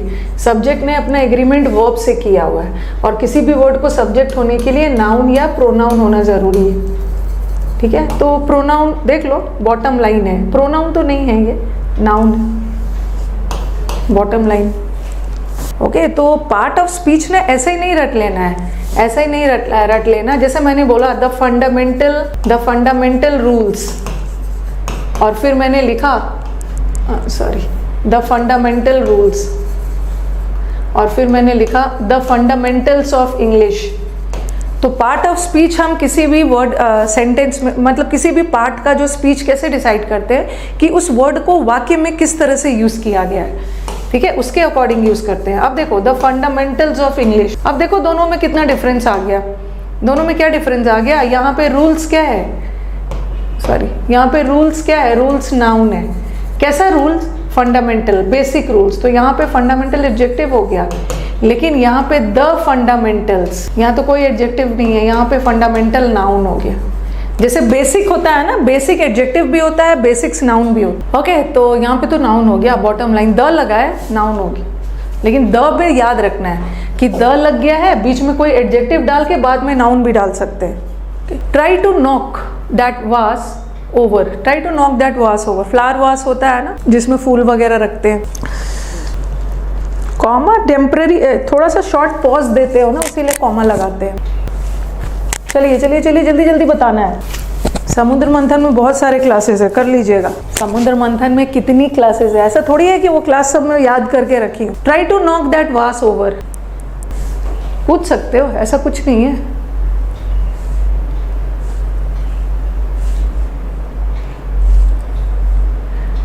Over,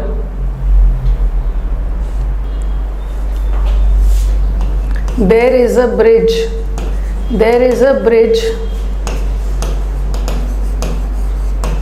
over the river, okay okay. हाँ ये देखना, ये जो ओवर वर्ड है यहाँ पे लिख रही हूँ, यहाँ पे लिख रही हूँ, बहुत सारे मुझे तरह तरह के आंसर्स मिल रहे हैं। ये जो ओवर है प्रेपोजिशन का भी काम करता है, ये प्रेपोजिशन का भी काम करता है। ओवर कई बार हमारा एडवर्ब का भी काम करता है, और ओवर कई बार नाउन का भी काम करता है। जो क्रिकेट वाला ओवर होता है ना, इतने ओवर्स हो गए, जैसे क्रिकेट में जो ओवर्स होता है, ठीक है, क्रिकेट वाला जो ओवर्स है वो तो नाउन हो गया, चलो उसकी तो बात ही छोड़। हाँ अब देखो, मैंने आपको बोला है ना प्रेपोजिशन है, प्रेपोजिशन का काम करेगा, इसका मतलब है कि बाद में एक ऑब्जेक्ट आएगा, एक ऑब्जेक्ट आएगा। देखो यहाँ पर ऑब्जेक्ट आ रहा है ना, ओवर द क्या, क्या के ओवर, नदी के ऊपर, यहाँ पे एक ऑब्जेक्ट आ रहा है, तो यहाँ का over is a preposition. But यहाँ ओवर के बाद कोई भी ऑब्जेक्ट वगैरह नहीं आ रहा है, और ये ओवर किसकी विशेषता बता रहा है, नॉक की। Try to knock that vase over, उस वास को नॉक ओवर कर दो, नॉक की, नॉक वर्ब है, और वर्ब की विशेषता बताने वाले words adverb, adverb,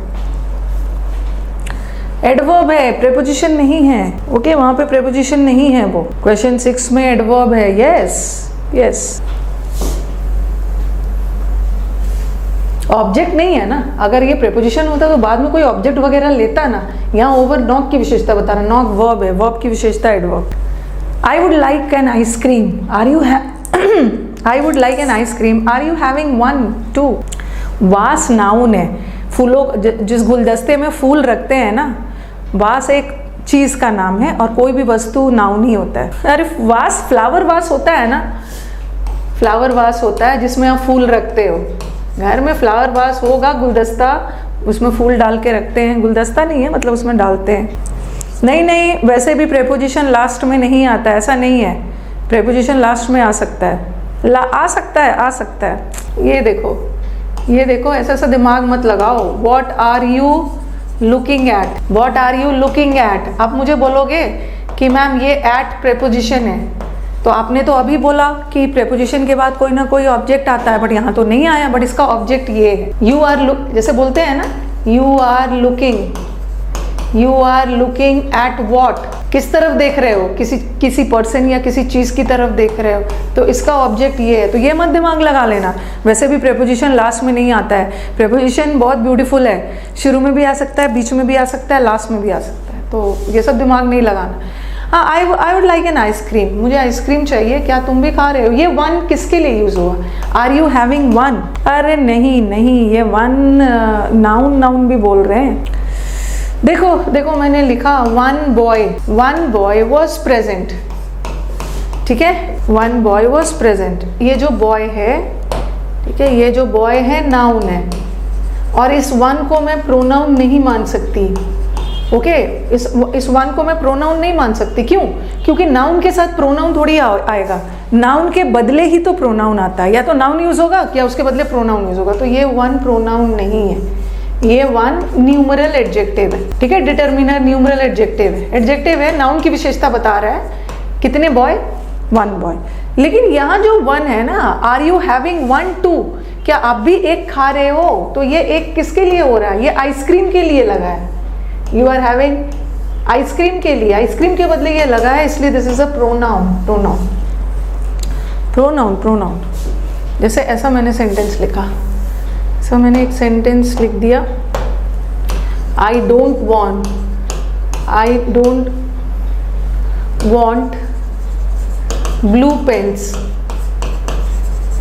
I don't want blue pens, I want red ones. मेरे को ब्लू वाले पेन नहीं चाहिए, मुझे रेड वाले चाहिए पेन। तो ये वंस किसके लिए लगा है? पेन के लिए। पेन क्या है? नाउन, और नाउन के बदले आने वाले वर्ड प्रोनाउन होते हैं। तो यहाँ का वन सिंगुलर था, इसलिए प्रोनाउन। प्रोनाउन प्रोनाउन यहाँ वाला प्रोनाउन है, हाँ, प्रोनाउन का भी प्लूरल बनता है। नेक्स्ट वाला, my parents lent me the money, otherwise I could not have afforded the trip. इसमें भी खैर वही बात हो, यू हैव टू। आप अपना आंसर रेडी रखो, तब तक मैं अपना एग्जाम्पल रेडी रखती हूँ। You have to work, otherwise you will लिख दिया, otherwise you will lose the game, ऐसा कुछ।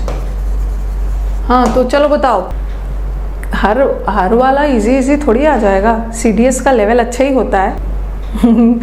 हाँ, बच्चे रट रखे कि मैम अदरवाइज तो हमने कंजंक्शन में पढ़ा है ना, अदरवाइज तो हमने कंजंक्शन में पढ़ा, इसीलिए मैंने ये सेंटेंस लिखा है, कड़ी मेहनत करो, अदरवाइज गेम लूज कर जाओगे।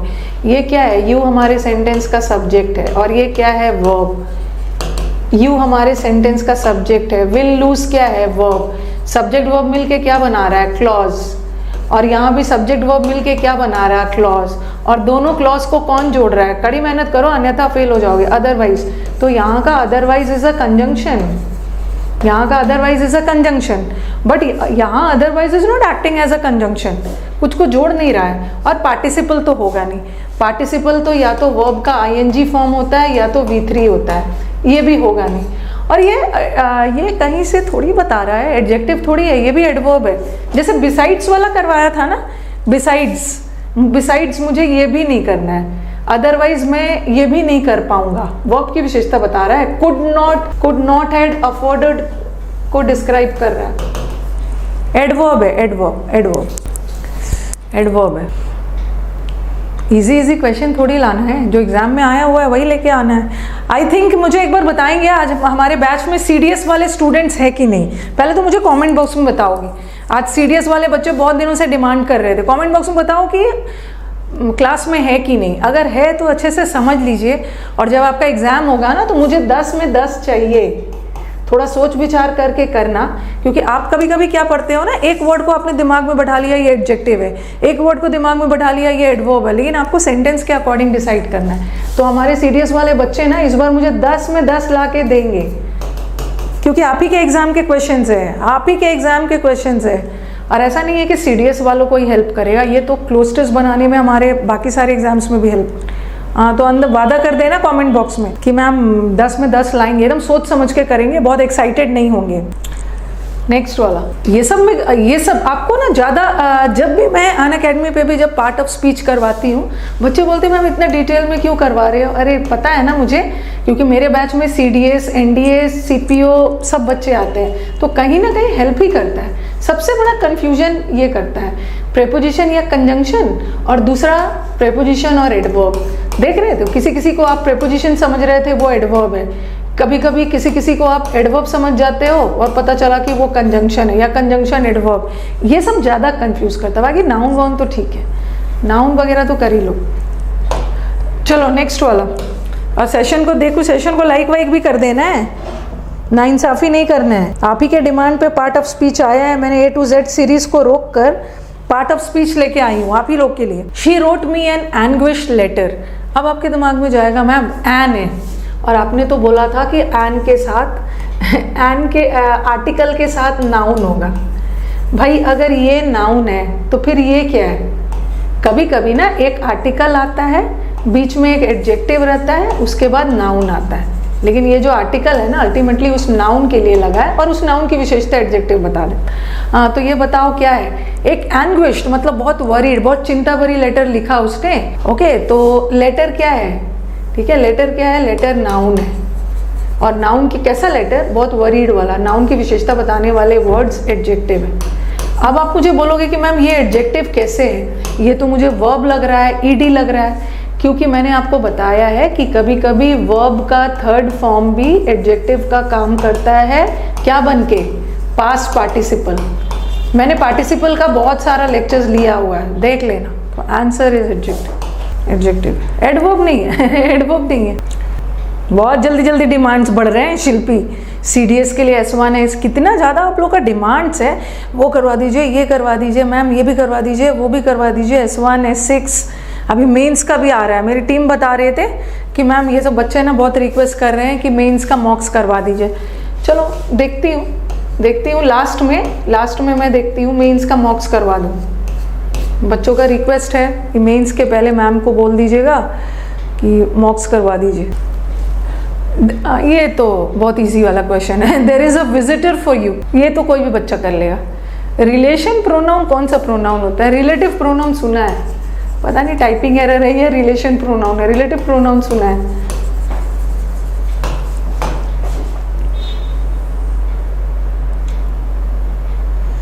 हाँ चलो बताओ, 10th, ये तो इजी है, आर्टिकल है।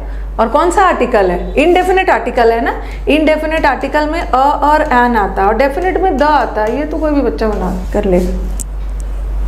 CDS के लिए बैच स्टार्ट कर दीजिए। ओके, दे वॉन्डर्ड अराउंड एमलेसली, ये एक बड़ा प्रॉब्लम किया है,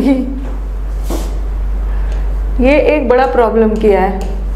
ये आ गया था, ये शायद पिछले साल का ही है, पिछले साल का ही आ गया। मैम ये क्या है, ये एक नया चीज़ प्रॉब्लम कर रहा था। नया चीज़ क्या प्रॉब्लम किया है बच्चों को, इंटेंसिफायर एक प्रॉब्लम किया है। ये तो हमने नहीं पढ़ा है, हमने तो पर्सनल प्रोनाउन पढ़ा है, हमने तो इम्पर्सनल प्रोनाउन नहीं पढ़ा है, इम्पर्सनल प्रोनाउन नहीं पढ़ा है। चलो बताओ, दे वॉन्डर्ड, इधर उधर भटक रहे थे बिना काम के। क्या है, चलो हम थोड़ी सी बात कर लेते हैं। नाउन तो बिल्कुल नहीं है ना, कहाँ से ये नाउन है। दे वंडर्ड अराउंड, इधर उधर भटक रहे थे। ये अराउंड ना प्लेस बता रहा है, प्लेस प्लेस प्लेस। और जनरली प्लेस बताने वाले, ध्यान से मेरी बात को सुनना, अराउंड इधर उधर बिना काम के भटक रहे थे। जनरली प्लेस बताने वाले वर्ड या तो एडवर्ब होता है, एडवर्ब ऑफ प्लेस, या तो प्रेपोजिशन होता है, या तो एडवर्ब होता है या तो प्रेपोजिशन होता है। प्रेपोजिशन तो हमारे ऑब्जेक्ट में है ही नहीं, सॉरी हमारे ऑप्शन में प्रेपोजिशन तो है नहीं, और वर्ब तो है नहीं, वर्ब तो ये हो गया, ये है नहीं। और एडजेक्टिव थोड़ी होगा, एडजेक्टिव थोड़ी होगा, किसी की विशेषता थोड़ी बता रहा है, और नाउन तो है नहीं। अब आपके पास बचा इंटेंसिफायर। ये इंटेंसिफायर क्या होता है, intensifier has been coined from the word intense, किसी भी वर्ड को इंटेंस बनाना, किसी भी वर्ड को और तीव्र बना देना। एक्चुअली ये जो इंटेंसिफायर्स होते हैं, ठीक है ध्यान से सुनोगे, ये जो इंटेंसिफायर्स होते हैं इसको हम मॉडिफायर्स भी बोलते हैं, मॉडिफाई करता है। और मॉडिफायर्स में क्या आता है, मॉडिफायर्स में एडजेक्टिव भी आता है और मॉडिफायर में वर्ब भी आता है। तो उसी तरह इंटेंसिफायर में, इंटेंसिफायर नाउन का भी, सॉरी इंटेंसिफायर जो बता रही हूँ ये है क्या, इंटेंसिफायर एडजेक्टिव का भी होता है और इंटेंसिफायर एडवर्ब का भी होता है। जैसे एडवर्ब में भी आपको अगर बहुत कोई भी चीज़ को तीव्र बना के बोलना है, जैसे मैंने बोला आई एम फाइन, या आई एम फाइन, या I am extremely fine, I am very fine, या he is weak, he is too weak, extremely, okay मतलब ये सारे वर्ड्स है ना जो वाक्य में तीव्रता को बढ़ा देता है, तो वो तो इंटेंसिफायर हो गया एडवर्ब का।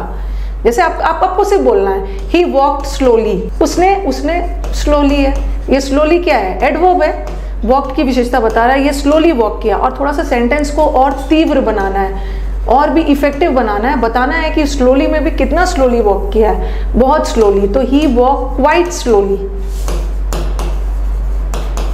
Quite slowly. तो ये क्वाइट, ये दोनों एडवर्ब है, ये दोनों एडवर्ब है, बट क्वाइट लगा के ना आपको सेंटेंस को और भी इंटेंस बना दिया। तो इंटेंसिफायर नाउ एडजेक्टिव का भी होता है, इंटेंसिफायर वर्ब का भी होता है। जैसे मुझे बोलना है ना वेरी गुड, वेरी गुड को मैं थोड़ा सा इंटेंस बनाने के लिए मैं इसकी जगह बोल दूंगी एक्सीलेंट। तो एक्सीलेंट भी है ये एडजेक्टिव, और गुड भी एडजेक्टिव है, बट थोड़ा सा ज़्यादा इंटेंस बनाने के लिए एक्सीलेंट बोल दूंगी। What a marvellous performance, what a splendid performance. तो यही है तो वैसे ये क्या है, तो ऐसे ये क्या एडवर्ब है ना, वांटेड की विशेषता बता रहा है। वांटेड मतलब इधर उधर भटकना बिना काम के, और वर्ब की विशेषता बताने के लिए एडवर्ब चाहिए, बट हमारे ऑप्शन में एडवर्ब नहीं है। लेकिन इंटेंसिफायर भी तो एडवर्ब का ही एक पार्ट है। So this is correct. Okay, हाँ, क्वाइट स्लोली आगे बढ़ा जाए। ओके, चलिए मुझे बताइए कि इंटेंसिफायर समझ में आ रहा है? थोड़ा बोर्ड को ज़्यादा गंदा कर दिया, एक बार बता दो इंटेंसिफायर समझ में आ रहा है? तो कंफ्यूज मत होना, इंटेंसिफायर ही होता है मॉडिफायर। इंटेंसिफायर को ही मॉडिफायर बोलते हैं, और इंटेंसिफायर एडजेक्टिव का भी होता है, ओके, और इंटेंसिफायर एडवर्ब का भी होता है। लेकिन चूंकि यहाँ हम वर्ब की विशेषता बता रहे हैं, तो वर्ब का intensifier. So this is the correct. Next, we went away after they had left. बताओ, we went away after they had left, देख लो।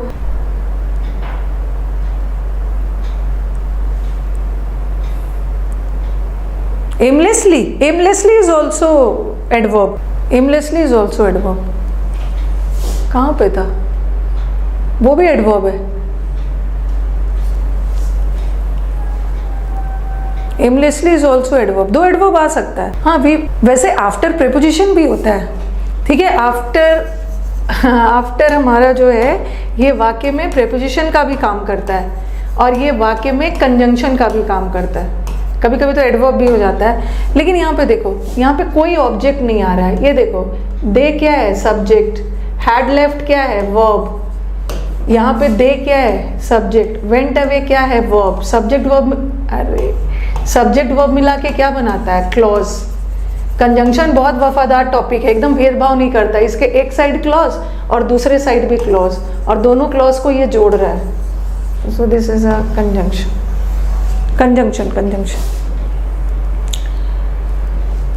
Public culture is associated with extremely new civil societies.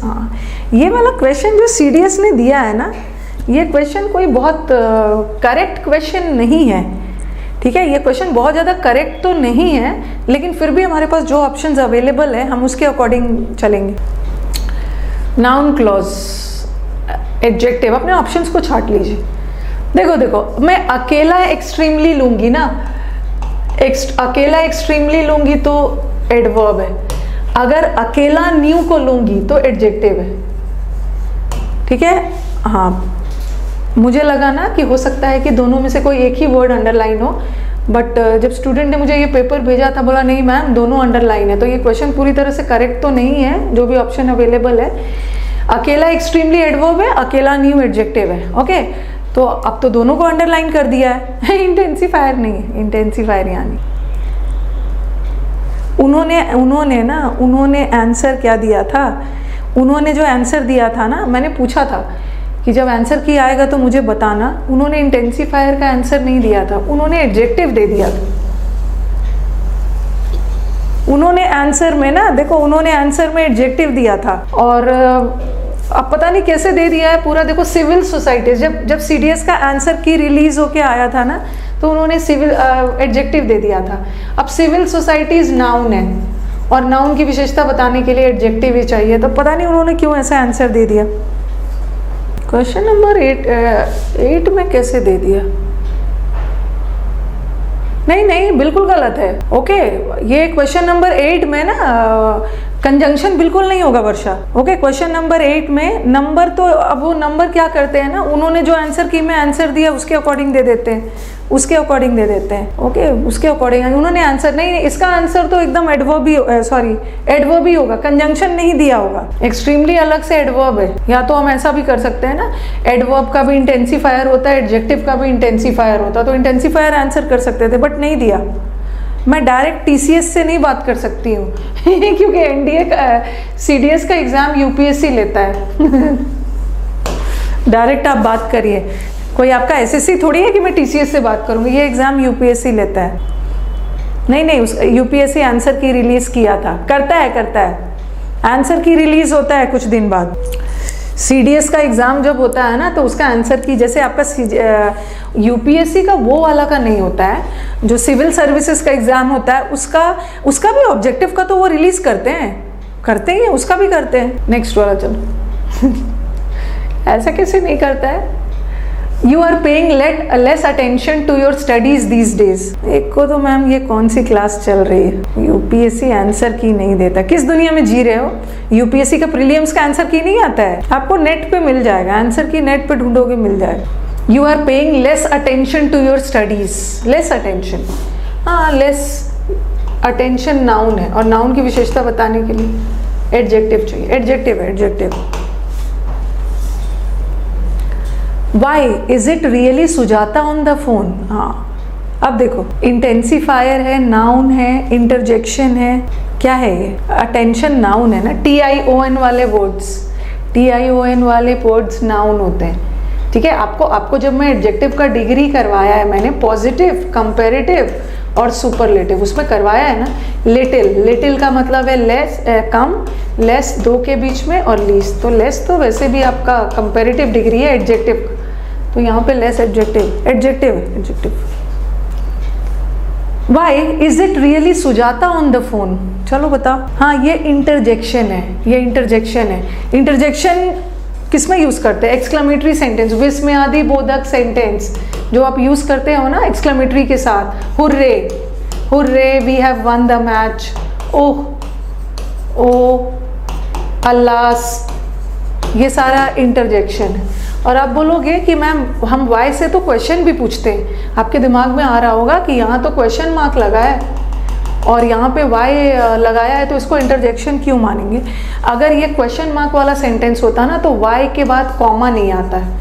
जैसे मैंने बोला है Y are you talking, ऐसा लगा दिया, Y are you talking, आप बात क्यों कर रहे हो, वाई लगा के मैं आपसे पूछ रही हूँ क्वेश्चन, बट यहाँ पे ये सरप्राइज कर रहे हैं, वाई इज इट रियली, क्या ये रियली सुजाता है फोन पे, तो यहाँ ये इंटरजेक्शन, क्योंकि इंटरजेक्शन ना एक ऐसा चीज होता है जिसको आप वाक्य से हटा भी दोगे ना, तो वाक्य का मीनिंग में कोई फर्क नहीं पड़ता। जैसे मैं कॉमा लगा, अगर कॉमा नहीं लगाया होता ना, तो ये तो इंटरोगेटिव सेंटेंस वाला हो जाता। अगर मैं इससे वाई हटा भी दूँ ना, फिर भी मीनिंग जा रहा है ना, इज इट रियली सुजाता, क्या ये रियली सुजाता है, तो यहाँ इंटरजेक्शन।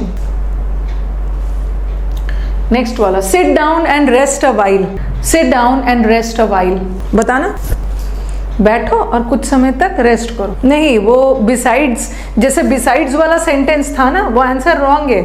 बिसाइड्स वाला सेंटेंस करवाया था, जैसे बिसाइड्स वाला वर्षा एडवर्ब था, वैसे ही अदरवाइज कॉमा लगाया था, वहाँ कॉमा कहाँ से लग जाएगा कंजंक्शन के बाद, वहाँ अदरवाइज भी एडवर्ब है, अदरवाइज भी एडवर्ब ही था, वाइल क्या है, अरे एडवर्ब है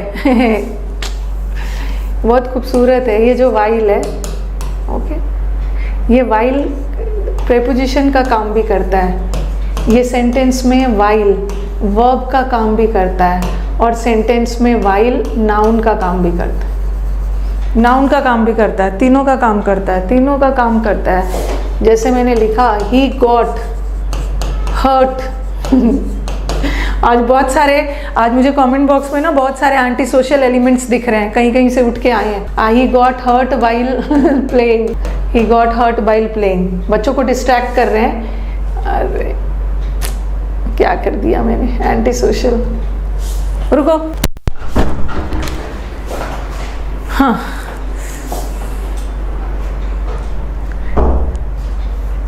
चलिए स्टार्ट कर रहे हैं। सिर अभी मैंने वो मेरा जो लिखा था इधर उधर हो गया है ना। देखो देखो ये जो वाइल है यहीं पे लिख रही हूँ।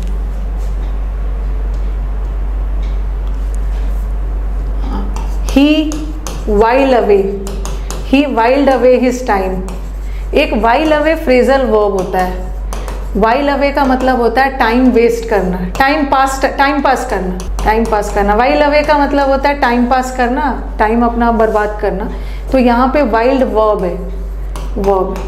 फिर मैंने लिखा he got hurt, he got hurt while. While away याद रखना है, वाइल अवे एक फ्रेजल वर्ब है।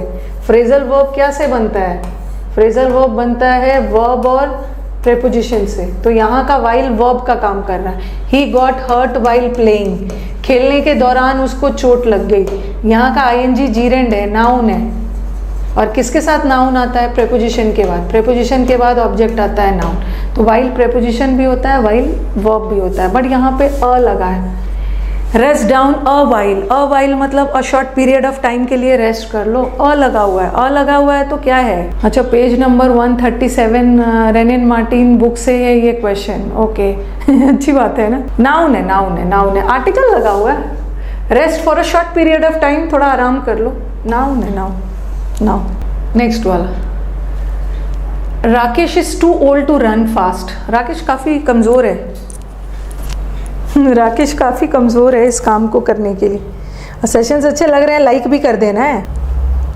वाइल वर्ब भी होता है। Rakesh is too old to run fast. देख लो, कंजंक्शन तो है नहीं, कंजंक्शन तो ये है नहीं। और जब एडवर्ब और इंटेंसिफायर दिया है ना, तो हम इंटेंसिफायर नहीं कर सकते, क्योंकि इंटेंसिफायर एडजेक्टिव का भी होता है, इंटेंसिफायर एडवर्ब का भी होता है। लेकिन यहाँ पे ओल्ड क्या है? एडजेक्टिव। और एडजेक्टिव की विशेषता बताने वाले वर्ड्स एडवर्ब भी होते हैं। एडवर्ब, इंटेंसिफायर मत करना। कुछ बच्चे बोलेंगे ना कि मैम इंटेंस तो बना रहा है, काफ़ी ओल्ड है, क्योंकि इंटेंसिफायर में एडजेक्टिव भी आ सकता है, एडवर्ब भी आ सकता है। और जब आपका इंटेंसिफायर भी दिया है और एडवर्ब भी दिया है, तो इंटेंसिफायर तो दोनों का होता है, हो सकता है एडजेक्टिव भी हो, लेकिन यहाँ पे प्योरली एडवर्ब, एडवर्ब, एडवर्ब है, एडवर्ब, एडवर्ब। एडवर्ब जो होता है ना, एडवर्ब जो होता है ये वर्ब की भी विशेषता बताता है, एडवर्ब एडजेक्टिव की भी विशेषता बताता है, और एडवर्ब दूसरे एडवर्ब की भी विशेषता बताता है। एक बार आप वीडियोस देख लेना, मैंने 4.5 घंटे का बहुत डिटेल में पार्ट ऑफ स्पीच पढ़ाया है। आज तो मैं सिर्फ क्वेश्चंस करवा रही हूँ। For the next generation of interior architects and design graduates, work opportunities are immense. चलो आंसर बता। फॉर द नेक्स्ट, अरे इजी, अपॉर्चुनिटीज लगा है। अपॉर्चुनिटी का प्लूरल अपॉर्चुनिटीज है, और प्लूरल लग गया। प्लूरल किसका बनता है? नाउन का बनता है, प्रोनाउन का बनता है, या तो वर्ब का बनता है। तो एडजेक्टिव और एडवर्ब का तो प्लूरल नहीं बनता।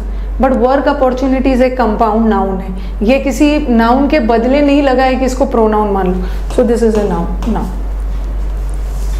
Life is a solo fight and each person makes his or her journey. मैंने सोचा इसको डिटेल में करवाया जाए, पार्ट ऑफ स्पीच आधा अधूरा नहीं। एक बार आप वीडियो देख लो और फिर इस सारे 50 क्वेश्चंस को कर लो, आपका काम हो जाएगा। वहाँ भी मैंने वैसे क्वेश्चंस करवाए। Life is a solo fight, life is a single fight and each person को अपनी लड़ाई, अपनी जर्नी खुद ही ट्रैवल करनी, कवर करनी है। फाइट क्या है? ये जो अ लगा है ना, ये लगा है फाइट के लिए। लाइफ एक फाइट है, फाइट नाउन है। कैसा फाइट? अकेला, solo. So this is an adjective. Intensifier मत करना, इंटेंसिफायर एडजेक्टिव का भी होता है, इंटेंसिफायर एडवर्ब का भी होता है। अरे ये तो बहुत इजी है। The cat loves comfort. जल्दी जल्दी, आज भी उतना ही टाइम लग गया। और सेशंस अच्छे लग रहे हैं तो लाइक भी करते जाना है। द है, द आर्टिकल है, और कौन वाला आर्टिकल है? Definite article. पता नहीं इस बार इतना इंटेंसिफायर ऑप्शन में क्यों डाला है। All the pilgrims rested for a while under the banyan tree. ये अंडर है, अंडर जगह है। जगह बताने वाले वर्ड्स प्रेपोजिशन भी होते हैं, जगह बताने वाले वर्ड्स एडवर्ब भी होते हैं, क्योंकि एक एडवर्ब ऑफ प्लेस भी होता है और एक प्रेपोजिशन ऑफ प्लेस भी होता है। लेकिन इसके बाद एक ऑब्जेक्ट आ रहा है। ऑब्जेक्ट आ रहा है कौन सा? किसके नीचे? बैनियन ट्री के लिए ऑब्जेक्ट आ रहा है, इसका मतलब है प्रेपोजिशन। प्रेपोजिशन है, preposition. Next, the wonderful statue of the leader welcomes all people to the city. ये वंडरफुल फुल वाले वर्ड्स एडजेक्टिव है, और एडजेक्टिव किसकी विशेषता बताता है? नाउन की। और ये जो द लगा है किसके लिए? स्टैचू के लिए। नाउन है, नाउन है। नाउन फ्रेज नहीं है, क्योंकि फ्रेज या तो 2 वर्ड्स का होता है और मोर देन 2। फ्रेज का मतलब क्या है? Phrase is a group of words. यह 2 शब्दों का हो सकता है, यह 2 से ज्यादा शब्दों का हो सकता है, और मोर देन 2। बट यहाँ तो एक ही वर्ड की बात हो रही। नाउ स्पीड में, दिस इज हिज पेन, ये सब इजी है। दिस इज हिज पेन, ये तो वर्ब इज है, ये तो है, एडवर्ब तो है नहीं। और ये देखो पेन आ गया, पेन नाउन है, नाउन है, और नाउन के साथ प्रोनाउन थोड़ी आएगा, या तो नाउन ही आता है या तो प्रोनाउन आता है। तो ये पोजेसिव प्रोनाउन नहीं है, possessive adjective, possessive adjective. Okay. When people found that the jewel was in the records of Rahim, they gave it to him. आज 1 बजे वाली क्लास नहीं है। आज 1 बजे वाली क्लास मंडे होता है ना, मंडे, वेडनेसडे और फ्राइडे। कल फ्राइडे है, कल आपका 1 बजे से एडजेक्टिव करेंगे। कल तो हमने प्रोनाउन किया था। ठीक है, चलो बताओ। हाँ, दे हमारे सेंटेंस का सब्जेक्ट है, ये वर्ब है, और ये ऑब्जेक्ट। तो इट यहाँ पे ऑब्जेक्टिव केस है ना। नॉमिनेटिव केस होने के लिए उसको सब्जेक्ट बनना हो, सब्जेक्टिव केस को ही नॉमिनेटिव, ये तो हट ही गया। नाउन तो ये है नहीं, एडवर्ब तो नहीं है। दे गेव इट, ये इट किसके लिए लगा है? ये इट किसके लिए लगा? ये जूएल के लिए लगा, नाउन के लिए लगा है। प्रोनाउन है, प्रोनाउन। नॉमिनेटिव केस को ही हम सब्जेक्टिव केस बोलते हैं। नॉमिनेटिव मतलब वो प्रोनाउन, जैसे मैं बोलूँगी ना आई हेल्प हिम, तो ये प्रोनाउन है, ठीक है, और हिम भी प्रोनाउन है, ठीक है। तो ये आई, कौन सा आई किसका काम कर रहा है? आई वाक्य में सब्जेक्ट का काम कर रहा है, तो ये सब्जेक्टिव केस है, और सब्जेक्टिव केस का ही दूसरा नाम होता है नॉमिनेटिव। बट यहाँ तो ऑब्जेक्टिव था ना, और ये ऑब्जेक्टिव है। Next, it's 11 o'clock and all of us should retire to bed. गलत जगह पे आए हो दीपक, आर्या, पंचाल। ये जो मेरे यहाँ पे स्टूडेंट्स बैठे हैं ना, आप गलत जगह पे आ गए हो प्रमोट कर रहे हैं। ये मेरे 4 साल पुराने स्टूडेंट्स हैं, तो आप गलत जगह पे आके कुछ प्रमोट कर रहे हो। वैसे करिए, मैं आपको रोकूंगी नहीं, आप कर सकते हो, लेकिन आप गलत जगह पे आके कर रहे हो, क्योंकि ये सब मेरे पुराने स्टूडेंट्स हैं जिसने मुझे सिलेक्शन देने का वादा किया है। सब जुड़े हुए हैं, जब सिलेक्शन दे रहे हैं। रुको, 10th वाला को ब्लॉक करवाती हूँ, तुरंत ब्लॉक हो जाएंगे। 10th, अभी 10th स्टैंडर्ड के हैं ना, तो थोड़ा सा एनर्जी लेवल ज़्यादा है। It's 11 o'clock today now and all of us should retire to bed. हाँ, ये सब ब्लॉक नहीं होंगे, ये सब बैन होंगे, क्योंकि मेरे चैनल पे सिर्फ पढ़ने वाले बच्चे होते हैं। अब आप बोलोगे मैम ये पर्सनल प्रोनाउन क्या है? ध्यान से सुनो, वैसे यहाँ पे आंसर इम्पर्सनल प्रोनाउन, इम्पर्सनल। हाँ, कुछ होते हैं ना लाइफ में, अब पता नहीं भगवान ने कुछ डिफेक्टिव पीस भी बना के भेजते हैं, तो वही लोगों में से पर्सनल प्रोनाउन। ये मत समझना कि मैम पर्सनल प्रोनाउन क्या होता है। पर्सनल प्रोनाउन मतलब मेरा व्यक्तिगत प्रोनाउन है, ये सिर्फ मेरा है, मैं तुम्हें ये प्रोनाउन नहीं दे सकता, वो सेंस नहीं। ये personal pronoun first person second person से बना है, फर्स्ट सेकेंड और थर्ड पर्सन से बना है, ठीक है। तो फर्स्ट पर्सन क्या होता है? फर्स्ट पर्सन, अभी मैं फर्स्ट पर्सन हूँ, आप सेकंड पर्सन हो, जो बोल रहा है वो फर्स्ट पर्सन है। और फर्स्ट पर्सन में क्या आता है? ठीक है, फर्स्ट पर्सन में मैं एंड हम, वी। सेकंड पर्सन में क्या आता है? सेकंड पर्सन में यू आते हैं, और थर्ड पर्सन में ही आते हैं, शी आता है, दे आता है, और भी है, इट आता है, इट। अब कुछ बच्चे क्या करेंगे ना, बोलेंगे कि मैम ये पर्सनल प्रोनाउन है, तो आपको इट को पर्सनल प्रोनाउन डालना चाहिए ना, बट नहीं डाला, मैंने इम्पर्सनल प्रोनाउन डाला है। क्यों इम्पर्सनल प्रोनाउन डाला है? हाँ, ये वाला क्वेश्चन सभी का रॉन्ग हुआ है। पहले तो ये देखो, पर्सनल, ये जो इट है ना, ये वाला सभी का रॉन्ग हो गया है। अब नहीं करना, नेक्स्ट टाइम एग्जाम में आए तो नहीं करना। ये जो इट पर्सनल प्रोनाउन का भी काम कर सकता है। ओके, ध्यान से समझ लोगे, ये वाला तो सबका रॉन्ग हो गया था। और ये इट इम्पर्सनल प्रोनाउन का भी काम करता है, ठीक है। दोनों काम कर सकता है। आप बोलोगे मैम आप कैसे डिसाइड करें? अब मैंने लिखा ऐसा लिखा, the cat killed the rat. Cat ने रैट को मार डाला। अब मैंने क्या किया? कैट ने रैट को मार डाला। ये कैट नाउन है, तो अब मैंने इसके जगह पे इट लिख दिया। It killed the cat. मतलब rat, it kill the rat.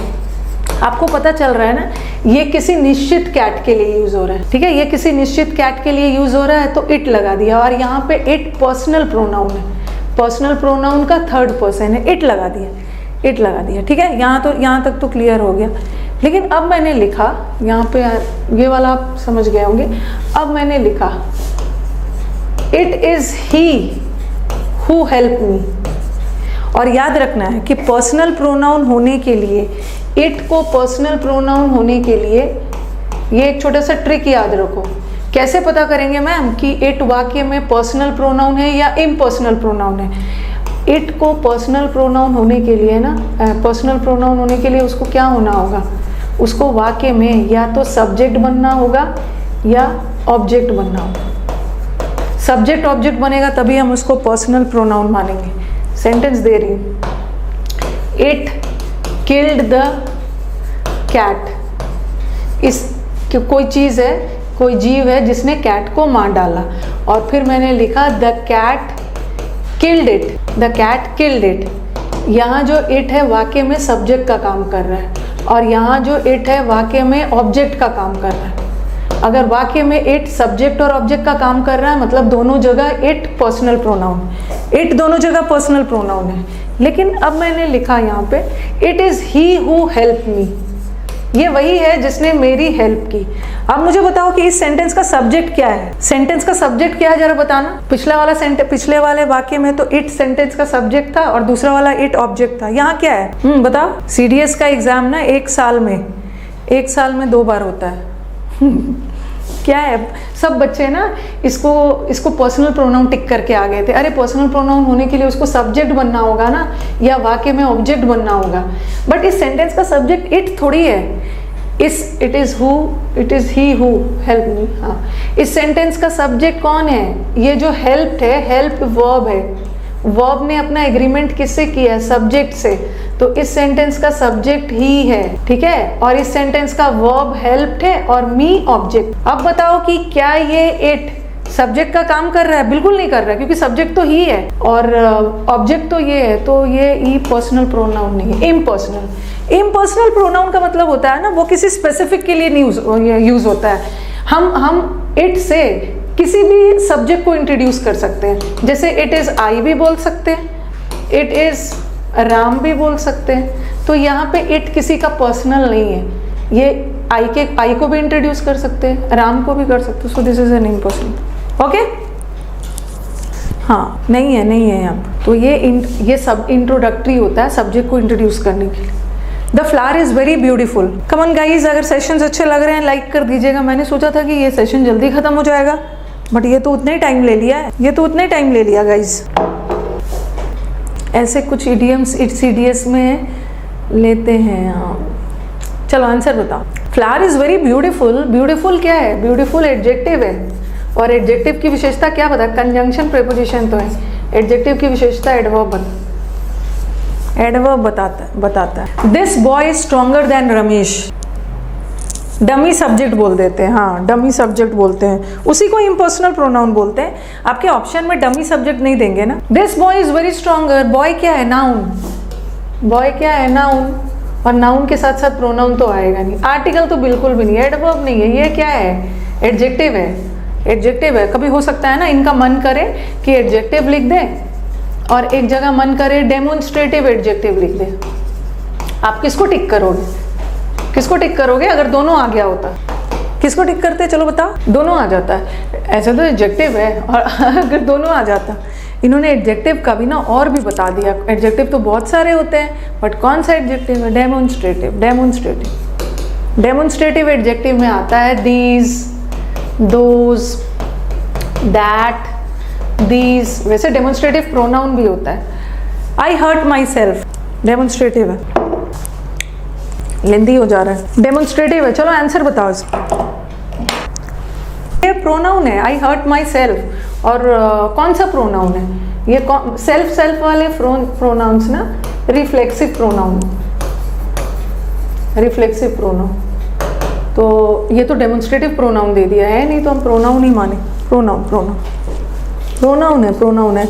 Reflexive pronoun में सब्जेक्ट और ऑब्जेक्ट सेम होता है। ओके, अगर क्वेश्चन आपका ऐसा आया होता, क्वेश्चन ऐसा होता है, I did the work my self, ठीक है, क्योंकि you never know, I my self did the work, ठीक है, ऐसा रहता। और ये जो सेल्फ सेल्फ वाले प्रोनाउंस होते हैं ना, हिमसेल्फ और सेल्फ, माई सेल्फ, देमसेल्व्स वाले, ये एम्फेटिक भी होता है, ये एम्फेटिक प्रोनाउंस भी होते हैं और ये रिफ्लेक्सिव भी होता है। सेल्फ सेल्फ वाले प्रोनाउंस रिफ्लेक्सिव भी होता है, एम्फेटिक भी होता है। लेकिन दोनों सेंटेंस में डिफरेंस देखो, दोनों सेंटेंस में डिफरेंस देखिए। यहाँ पे ना माई सेल्फ बाद में लगा है, वर्ब के बाद, और यहाँ वर्ब से पहले। किस सेंटेंस में थोड़ा सा एम्फोसिस ज़्यादा डाला जा रहा है? मैंने इस काम को खुद किया, और मैंने खुद इस काम को किया, तो इस पे थोड़ा सा दबाव ज़्यादा डाल रहा है ना, तो ये एम्फसाइजिंग या एम्फेटिक हो गया, और जो बाद में है वो रिफ्लेक्सिव हो गया। तो हो सकता है आपके ऑप्शन में दोनों डाल दें, हड़बड़ाना नहीं है, एकदम हड़बड़ाना नहीं है। तो ये प्रोनाउन, बट इन्होंने डेमोन्स्ट्रेटिव डाल दिया, बट डेमोन्स्ट्रेटिव तो बिल्कुल नहीं, अभी तो बताया। डेमोन्स्ट्रेटिव में these that those होता है, तो ultimately we will go by this. The ants fought the wasps. अरे बहुत सारे बच्चों का एसएसबी का एग्जाम, एसएसबी देने जा रहे हैं, आया था मैसेजेस, इलाहाबाद में है, किसी ने सीडीएस तो बहुत सारे बच्चों ने निकाला है, लेकिन असली खेल तो हमारा एसएसबी का है। चलो बताओ, द एंट फॉट, फाइट का पास्ट टेंस फॉट होता है, और पास्ट टेंस किसका बनता है भाई? पास्ट टेंस बनता है वर्ब का, तो ये तो हट गया। और डेमोन्स्ट्रेटिव वर्ब नाम का कोई वर्ब नहीं होता है, या तो डेमोन्स्ट्रेटिव प्रोनाउन होता है या तो डेमोन्स्ट्रेटिव, ये हट गया। अब तो आपको पढ़ा दिया है क्या पढ़ाया है? ट्रांजिटिव वर्ब इज सकर्मक क्रिया, transitive verb takes an object, और intransitive verb doesn't take an object, इसके साथ ऑब्जेक्ट नहीं है।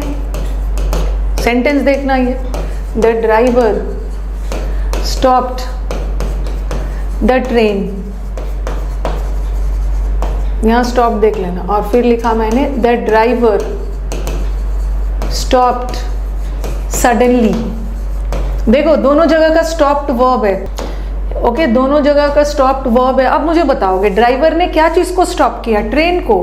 तो इसके पास एक, यहाँ वर्ब के पास एक ऑब्जेक्ट है, इसका मतलब है ये ट्रांजिटिव वर्ब, ठीक है। और किसी भी वर्ड को ऑब्जेक्ट होने के लिए ना उसको नाउन या प्रोनाउन होना होगा, तो ट्रेन नाउन है, बट ड्राइवर स्टॉप्ड सडनली ये वर्ब है, और सडनली क्या है? स्टॉप्ड की विशेषता बता रहा है, एडवर्ब है, और इस सेंटेंस में कोई ऑब्जेक्ट नहीं है, क्योंकि ऑब्जेक्ट होने के लिए तो या तो नाउन होना होगा या प्रोनाउन, बट सडनली तो एडवर्ब है, इसका मतलब है इसके पास कोई ऑब्जेक्ट नहीं है, तो इनट्रांजिटिव है। बट यहाँ तो ऑब्जेक्ट दिख रहा है, so this is a transitive. I can hardly, 50 question है I think. I can hardly believe it, ये तो ईजी है, I can hardly believe it. एक दिन ना मैं वर्षा को ही ब्लॉक कर दूंगी, ठीक है। ये जो एक अनार 100 बीमार टाइप वाला एटीट्यूड लेके सारे लोग बैठे हैं ना, एक दिन वर्षा को ही ब्लॉक कर दूंगी, उसके बाद सब सिंसियरली पढ़ेंगे। आई can hardly believe it, hardly यहाँ बिलीव की विशेषता बता रहा है, तो ये एडवर्ब है, इसको हम एडवर्ब ऑफ फ्रीक्वेंसी बोल। बिलीव वर्ब है ना, और वर्ब की विशेषता बताने के लिए एडवर्ब चाहिए, इसको हम एडवर्ब ऑफ फ्रीक्वेंसी बोलते हैं।